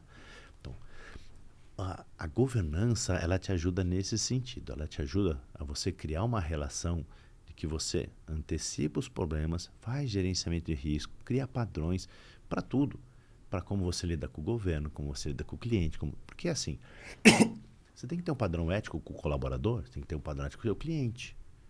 Poxa, se eu não tenho o troco, o que eu faço? Se o produto que eu ofertei acabou, o que eu faço? Se o preço que está passando no caixa está vindo da gôndola, o que eu faço? Mas, Sandro, mas eu já faço tudo. Então, você já faz muita coisa do ESG, principalmente da governança. Mas não esqueça de auditar seu balanço, de recolher seus impostos, de não ficar inventando coisa, de não fazer... Escrever uma puta de uma sacanagem no fechamento do ano. E todo fornecedor faz isso, tá, Bruno? Não vai dizer que quando eu estava no varejo, cuidando, sendo CEO, eu não fazia isso. A gente sempre empurra o pagamento de dezembro para janeiro, porque daí eu fecho a minha dívida um pouco menor. Entendeu? Bom... Se você faz isso sistematicamente, é a mesma coisa que você começar a rodar seu saldo no cartão de crédito. O juro vai te começar, você vai quebrar uma hora. Ou o cara que antecipa duplicato o tempo inteiro. Ele não está entendendo que ele tem uma governança errada, ele está com um problema de gestão de caixa. Aí como você tem um cheque especial que você vai lá dar suas duplicatas antecipa, o cara desconta, mas chega uma hora que não tem mais dinheiro, porque você está descontando numa taxa, que não é uma taxa saudável para o seu negócio sobreviver. É um suspiro artificial, né? Uma ajuda artificial. Né? O ponto para mim dessa são 2 coisas. Primeiro, faça aquilo que está ao seu redor, faça aquilo que você pode fazer. Faça o básico. Eu digo sempre, o ótimo é amigo do bom, não dá para fazer o ótimo, faz o bom, mas faça algo e depois já olha aquilo que você faz. Muita coisa você já faz, muita coisa você já faz no E, já faz no S e já faz no G. O que não funciona é o processo avestruz. Vou enterrar minha cabeça, isso é uma moda, isso vai passar. Cara, IA vai passar. Não a ferramenta, a moda, como o metaverso passou. SG não vai passar. Porque isso é uma necessidade do povo, do planeta, de tudo e das próprias empresas. Muitas empresas, elas não percebem e aí elas quebram. Eu brinco, né? Poucas pessoas que você conhece vão falar que viram de perto um tsunami, né? Porque eu sempre digo o seguinte, em geral, o primeiro coincide com o último que você vai ver. Você estava vendo um tsunami, depois você acorda falando com Deus. Eu falei, o que aconteceu? Eu falei, então, era o tsunami. Então, poucas pessoas vão te agregar valor quando a discussão for tsunami. E você não vai ter experiência do primeiro para quando ver assim, é o tsunami. Você não tem segundo. E por que eu digo isso? Porque muitas coisas, elas vêm para cima da gente como se fosse um tsunami. Elas acabam com a empresa, porque é uma experiência que você nunca teve. E algumas, aquela primeira vai coincidir com a última, vai quebrar. Como é que você faz para que isso não aconteça? Procura antecipar. Quais são os riscos que eu tenho na minha empresa? É falta de um cara muito importante. É minha marca. É caixa. Aí eu tenho um mau relacionamento com o fornecedor. Aí eu tenho um ponto inadequado. Aí eu investi numa obra a mais do que eu deveria investir. Mapeia tudo isso. Tem alguns que você não consegue escapar. Mas a maioria, quando você mapeia, você assim, puta, tem um pepino aí. Até para você não contratar, como abre uma loja que não vai dar certo, contrata 300 pessoas, depois tem que mandar todo mundo embora. Desemprega um monte de pai de família, mãe de família, adolescente que depende, adolescente não, jovem que depende daquilo para pagar as coisas em casa, a escola, etc. O ESG, o conceito não, porque o conceito são as 3 letrinhas. Pode ser que ele acabe, mas o espírito não vem, o planeta precisa, as relações humanas precisam, isso não vai acabar nunca. Perfeito. Muito bom. Eu não posso deixar de te perguntar sobre sua experiência na Aurora Boreal, porque como eu disse no começo, você, para mim, pelo menos para mim, não, eu te conheço mais uma pessoa que foi, mas são poucas as pessoas que viveram essa oportunidade e eu quando as crianças estiverem um pouquinho maior, eu espero ir com elas ou com o André, porque a gente gosta bastante de viajar, mas a gente tá naquela fase do tempo, o investimento tá diferente. Mas me conta como foi a ideia, como que surgiu. Cara, eu sempre sonhei com esse negócio. Eu acho que isso é eu não sei explicar. Aliás, eu sei explicar fisicamente o efeito que gera a aurora boreal. Mas aquilo te dá um prazer. Agora deixa eu te falar 2 coisas, né? Para todo mundo que depois vai estar ouvindo a gente no podcast aí. Primeiro é o seguinte, não leva seus filhos, aquilo não é para criança. Tá. Dica número 1. O tempo inteiro menos 18, menos 20, menos 17, não, pequenos não sei o quê. Não, nem grande, eles nem não vão curtir. Então, não tem o que fazer. Tá. É neve, neve, neve, gelo, gelo, gelo, gelo, gelo. Então assim, você precisa curtir, entendeu? Se algum deles curtir, aí sim, aí levaria. Esse é o primeiro ponto. O segundo é, aquele verdão bonitão, se você acha que você vai ver aquilo, compra a revista sobre a aurora boreal e livro, porque as melhores coisas que você vai ver é no livro. Porque a nossa retina não tem a mesma capacidade de absorver e fazer a retenção daquela cor como tem, por exemplo, um equipamento desse. Mas a foto sua na rede social tá bonitona, a foto. Mas porque a foto não é tirada com o meu olho, é tirada com o sensor do meu iPhone 14 Pro. Entendi. Que ele fica lá num tempo de exposição, é como assim, você põe... Porque o filme, você põe ele tem mais tempo de exposição e aí ele pega mais cor. A nossa retina não dá, porque assim, é instantâneo, tá entrando luz e tá indo pro cérebro. Ela não para com aquele verdão. Então, assim, as fotos, você com celular, eu só tirei com celular, só com iPhone. Maravilhosas. E assim, cara, mas eu tinha um sonho, eu voltei 0 decepcionado, eu voltei feliz da vida, quero ir para outros países, mas eu tive uma sorte, Bruno, eu acho que isso também tem a ver de ter escolhido ir para a Islândia, né? A Islândia é um país que, cara, vale uma vez na vida aí. Com a aurora ou sem aurora. A aurora lá era o meu foco, mas eu não escolhi a Islândia porque eu queria ver a aurora na Islândia. É o prazo que... Era um período que a minha esposa podia tirar férias, eu também podia. E era o Réveillon. Aí eu vou fazer um jabá aqui. Tem um brasileiro de Curitiba chamado Marco Broto, que é o cara que já levou, sei lá, acho que 150... Só faz isso. Mais de 150... Não pessoas, mais de 150 assim, turmas, né? Para ver a aurora boreal. Ele faz isso há não sei quantos anos. E ele estava lá e eu falei, tá, é para lá que eu vou. Queria ir com esse cara e eu queria ver a aurora. Mas é um país maravilhoso, né? Assim, que vale a pena porque tem muita beleza natural, vulcão, passeio de helicóptero que desce no vulcão, tem muita coisa muito bacana. Legal. A aurora, para quem gosta, cara, eu não sei nem te explicar. Dá até vontade de chorar quando você vê. Porque quando você vê um negócio desse e você gosta, você curte, o efeito para mim não foi igual ao da minha esposa. Minha esposa falou, bom, você gosta, vamos. Mas assim... Menos 20 não é fácil, sabe? Quer dizer, eu não imagino. Não, e assim, é de madrugada, você passa a madrugada inteira, né? Assim, 1 da manhã, 2 da manhã, porque a aurora não é como o sol que ele vai estar lá. Aliás, é como o sol, mas um dia tá nublado, você não vai ter um sol bonito. Então ela tá lá. Mas às vezes tá muito nublado. Então, assim, por que um local como a Islândia? Porque quanto mais inóspito, menos tem influência da iluminação artificial do ser humano. Mas, Bruna... Arrependimento 0, um dos sonhos da minha vida. turismo, para mim, eu acho que junto com o carro e com o sapato que eu te falei, é onde eu ponho meu dinheiro. Aliás, minha prioridade de dinheiro sempre foi assim, educação. Educação, para mim, tudo. Depois, passear. Quando eu comecei a ganhar mais dinheiro, carro. E o poder do sapato eu só fui descobrir com a Vivian, um dia que ela me deu um sapato italiano. Eu falei, nossa, cara, é isso assim que é? Esse negócio de amaciar, Isso é vida. esse negócio de amaciar sapato no pé para quando eu estava na Zona Leste. Então, assim, educação primeiro e viajar depois. Porque viajar é uma maneira de você ganhar cultura, de você ser a cultura. Tudo bem, tem gente que não gosta, tem gente que acha que é muito caro. É realmente, mas de novo, é opção. Sim. Eu largo de fazer um monte de coisa para viajar. E... Cara, eu vou contar uma coisa exótica. Quando eu conto, as pessoas acham uma coisa... Em 2007, 2008, eu estava ainda no GPA. Eu estava na China e eu negociei uma viagem para ir ver o Titanic. Na época me custou $60 mil. E depois deu para trás, porque era um submarino, um submarino de uma empresa russa, né, de um barco nuclear. E é um submarino de pesquisa. Então, na última hora, eu falei, não vamos levar turista, vamos levar. Mas recebi quase todos os meus $60 mil. Mas assim... Eu dou valor nessas coisas. Que legal. Tudo bem, não era aquele submarino de papel que o cara Sim, foi. sim. O cara falou, mas isso é perigoso. Eu falei assim, ó, o James Cameron já desceu 7 vezes, tá? E já fez tanto filme, então assim, não é perigoso. Tudo. Eu também ia dar $60 mil antes de olhar muito, etc. Mas, assim... Você iria pra Lua? Fácil. Provavelmente o meu dinheiro não vai dar, mas assim, que eu já tenho planos. Um colega meu fez, eu faria isso mais fácil. Acampamento base do Everest, isso dá pra fazer. Vou pro Polo Norte, tem empresa fazendo, Polo Norte, você vai até um local de navio, depois você vai de helicóptero, navio quebra-gelo, nuclear, não sei o quê. E tem uma viagem que vai de trem, de Moscou até Pequim, são 15 dias. Eu gosto dessas coisas diferentes, não é dizer que eu não gosto de fazer o que todo mundo gosta. Gosto, Sim. Eu gosto. Mas assim, eu não fui para Dubai ainda, muita gente já foi.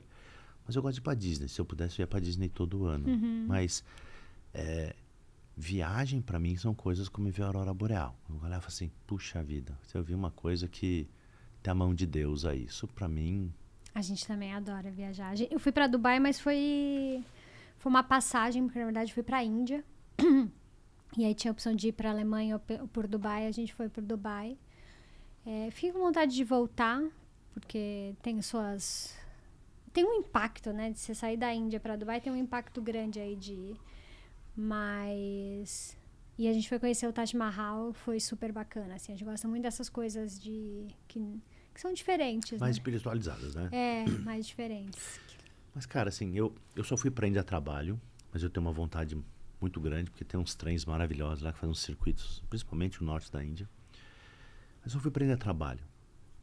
Cara, eu fiquei tão triste com o que eu vi na Índia, assim, uau, assim... Eu fui a trabalho e o André aproveitou para ir. E eu acho, eu brinco não, né, que não é brincadeira, mas eu digo que foi uma experiência única, porque eu acho que fiquei muito impactada com o que eu vi lá, assim, de valorizar o que a gente tem aqui, porque você fala, cara, os caras ali... Eu tava contando, né, bom, eu trabalhei quase toda a minha vida no Brasil, mas eu fui expatriado na França e já trabalhei 2 vezes na África, né, em Angola, né, fui CEO de uma rede de supermercado em Angola. E até o final de março, até o dia 4 de abril desse ano, eu era CEO de uma empresa que presta serviço para petrolíferas e para empresas do governo e tal. Quando você vai para um país desse, pro bem e pro mal, você começa não a ser condescendente com as coisas erradas, mas você começa a colocar em perspectiva as coisas que acontecem no seu próprio país, entendeu?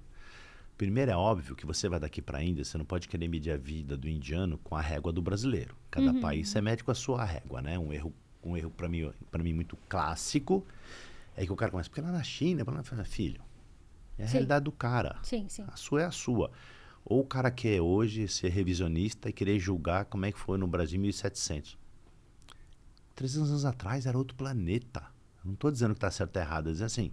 Você tem que contextualizar para tomar decisão. Verdade. Como no mundo corporativo, você tem que contextualizar. A promoção que você fez no ano passado pode não dar certo esse ano.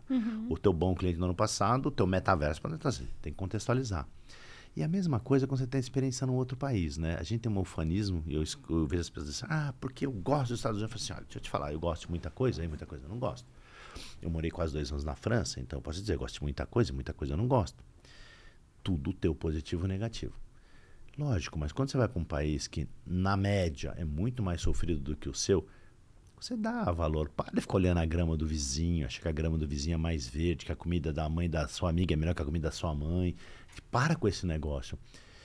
E precisa. O lado, para mim, legal de ir para um país como Índia, ou um país para Angola, é ver que com quanta dificuldade, os caras sorriem, eles fazem coisas bacanas, eles são espiritualizados, se puder ajudar, eles ajudam. Não sei se você teve a oportunidade de ver um casamento na Índia. Cara, é um evento, não importa se o cara é médio, pobre ou rico, é um evento louco. Eu não vi, mas o guia que estava comigo, ele tinha acabado de casar. Então ele tinha pintura ainda nas mãos, pintura de rena. Mas, Bruna, você chega lá, cheio de luzinha, você chega lá onde os caras estão casando, você entra, eu fiz isso. Fui lá ver. Te convido, você participa do casamento. Você come, você sente, você entrou, ajoelhou, tem que rezar. Então, assim, é um negócio bacana. Em Angola, eu vivi muito essa experiência, né? Porque, cara, é um povo muito sofrido. E tem uma desigualdade social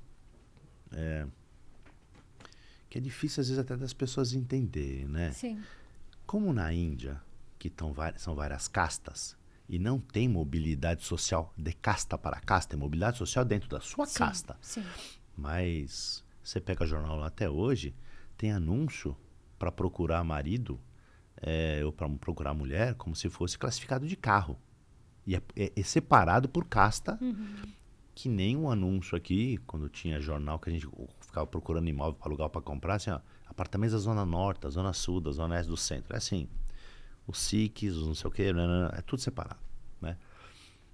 Em Angola, é tribo, porque a África é muito tribal e porque os europeus fizeram um desserviço de fazer as divisões das colônias deles, as divisões geográficas, quando eles achavam legal.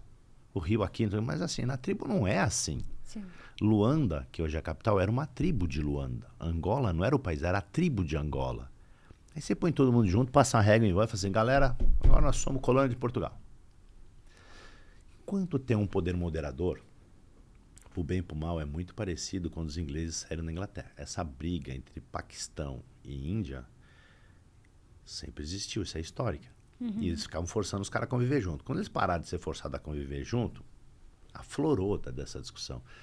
E você vê isso, né? Então, por que eu estou contando isso? Porque você vai em Angola, eles estão acostumados com essa visão tribal.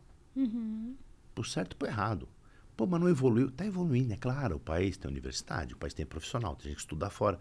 Mas você ainda vai inaugurar um negócio, um evento, uma loja, etc. Você ainda tem que chamar um cara que chama Sobá, que é o líder religioso do local. Aí você vai entender todas essas coisas que a gente vê nesses trabalhos de candomblé, de umbanda. O cara vai lá e despeja champanhe, ele joga farofa. Você tem que chamar o padre para benzer, se acreditar, mas você tem que levar o sobá, porque se ele não benzer, a população não compra. Entendi. Supermercado para rico. Mas por que eu estou falando isso? Porque isso tem a ver com a cultura tribal. Né? E aí eles aceitam coisas do tipo assim, você me distrata, mas você está numa classe social maior que a minha. A gente se emputece quando você vê uma coisa lá. Você sabe, aquela raiva ali é mais você assim. falando foi interessante, porque eu fui para uma reunião na Índia. E eu lembro que a gente ficou uma semana lá, com reunião numa sala em U.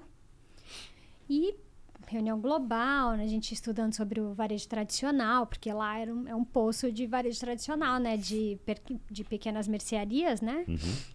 Autosserviço na Índia tem poucos.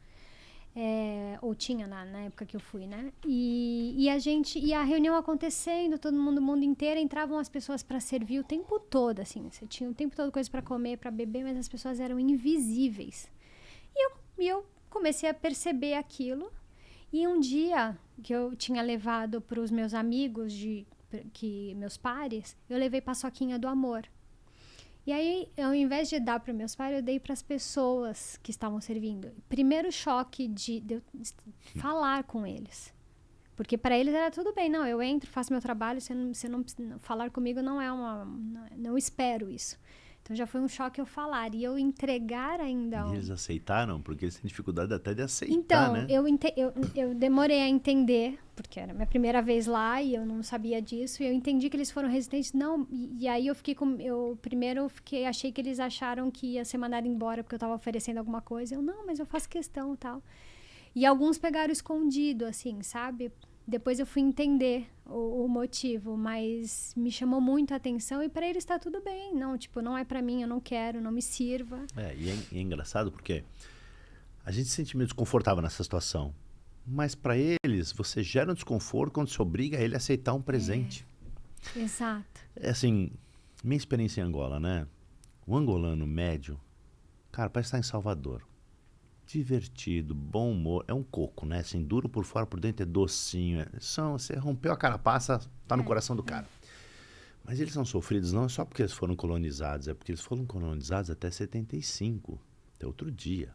Depois, entre 75 e 2022, essa história de, a hora que sai o poder, que fica aí segurando todo mundo, teve uma briga entre eles, entre dois grandes partidos, são vários partidos, mas entre a UNITA e o MPLA, até 2002. Então o país estava em guerra civil até 2002. Até hoje já tem uns... No centro da cidade, você vê...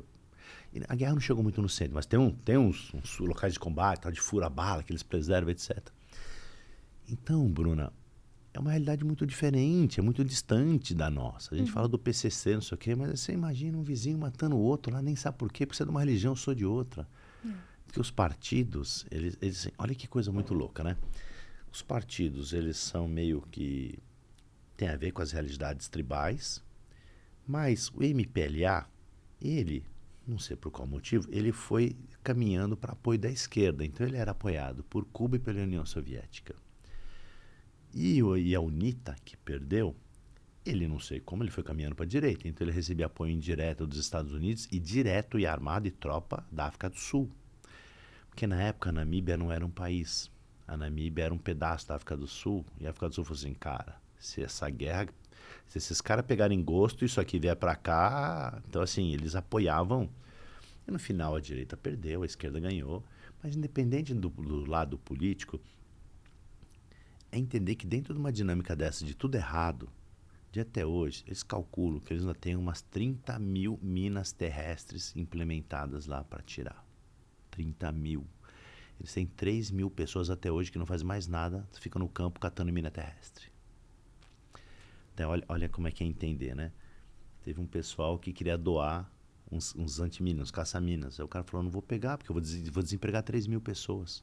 Então, isso aí você não pode querer medir a realidade do outro com a sua. Mas o cara está explodindo. O cara, é o emprego que eles têm. Sim, sim. Mas é desumano. Desumano, o cara vai passar fome. O que eu faço com esses caras 3 mil amanhã? São empregados do Estado, eles trabalham. Total. Bom, mas... o angolano contra todas essas dificuldades, cara, tá sempre sorrindo, conta piada, é bem-humorado. Então, assim, é muito bom para nós brasileiros.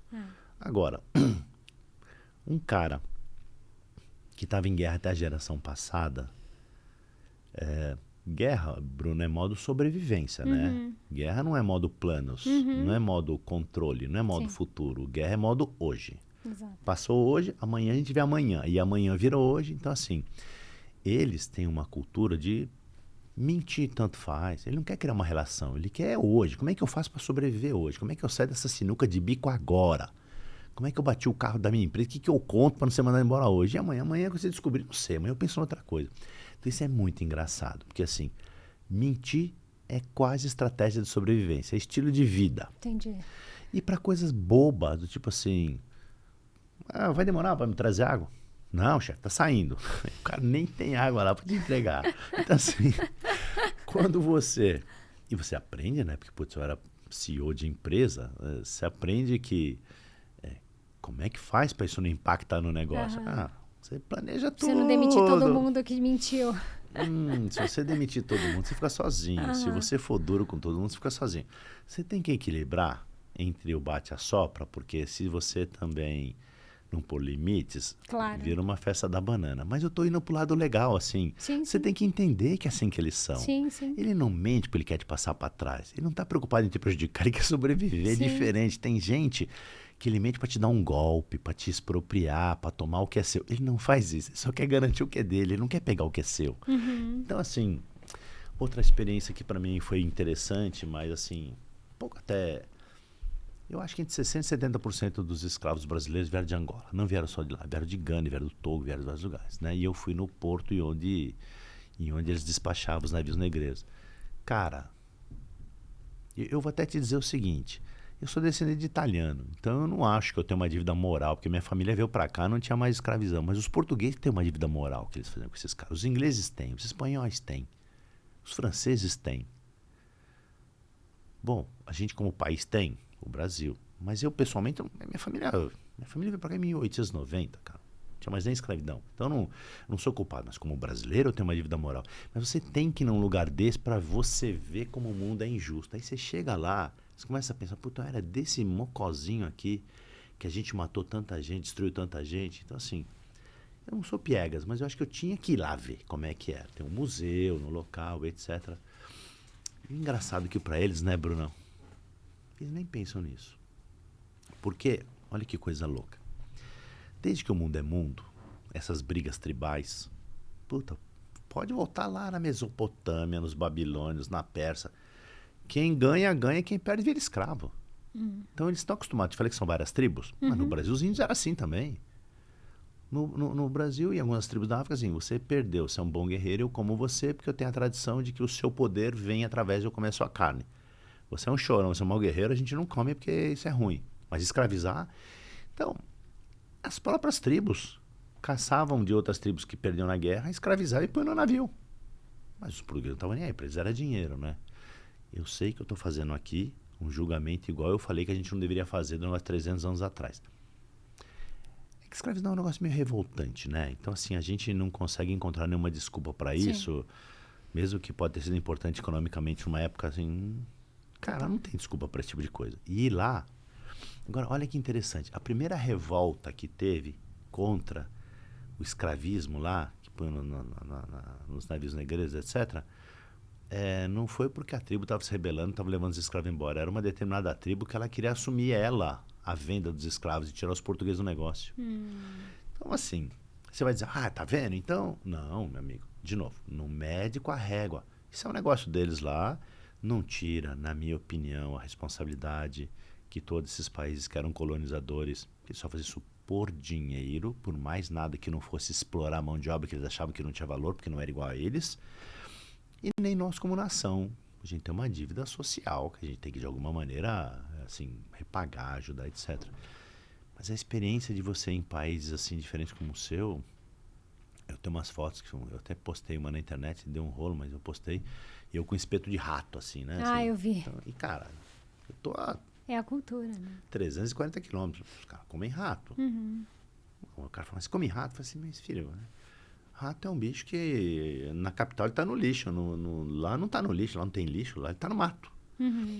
Mas é legal você ver no meio, povo, as pessoas param pra tirar foto com as crianças bonitas, sorridentes.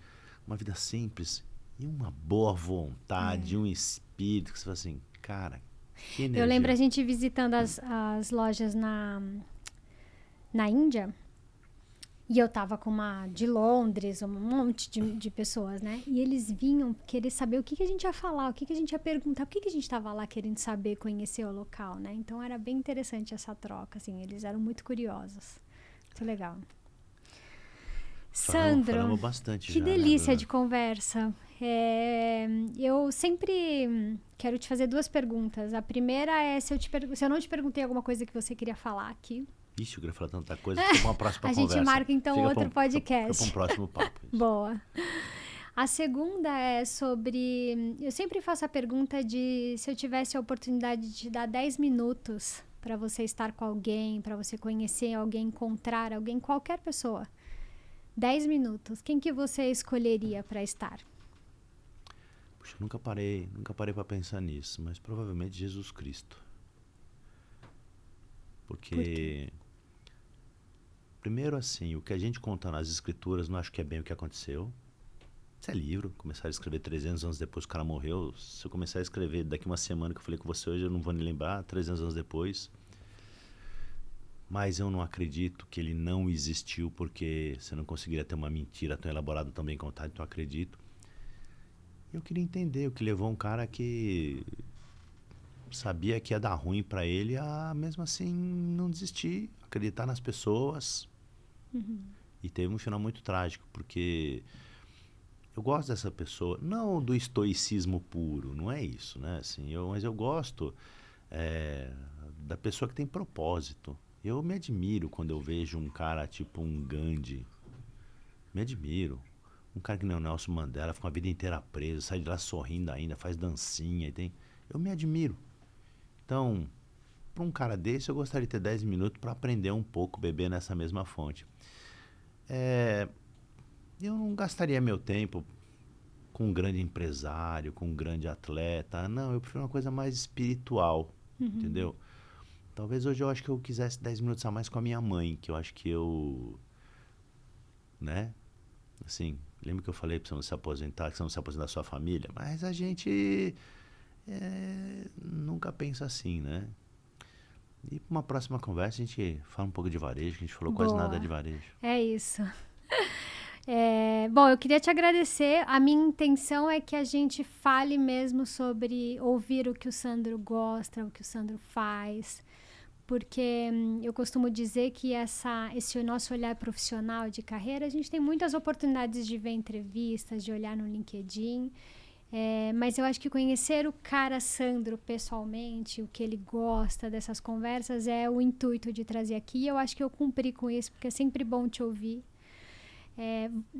E como eu comentei no início, vai emendando uma conversa na outra, então é legal isso em você, porque você tem muito conhecimento de várias perspectivas, então eu fiquei feliz de te trazer aqui, fiquei feliz de você aceitar o convite, fiquei feliz de não te acordar cedo, então foi um horário que te atendi. Não, como eu falei, eu fui na academia às 6 da manhã, hoje eu já levantei às 5h30, tô tranquilo. Mas muito obrigada, eu já disse para você o quanto eu te admiro, o quanto é legal quando eu tenho a oportunidade de conversar, de te ouvir.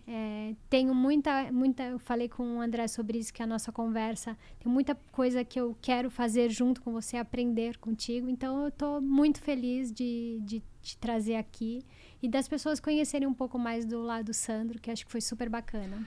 Bom, Bruna, para mim é uma honra, te agradeço muito. Quando você quiser me convidar, eu volto com o maior prazer. Isso aqui é a meia caneca que ela me deu com o avatar, com a minha carinha. Eu tô mais novinho do que eu sou aqui, mas eu amei. É bom. Se ela foi uma plástica sem precisar gastar dinheiro.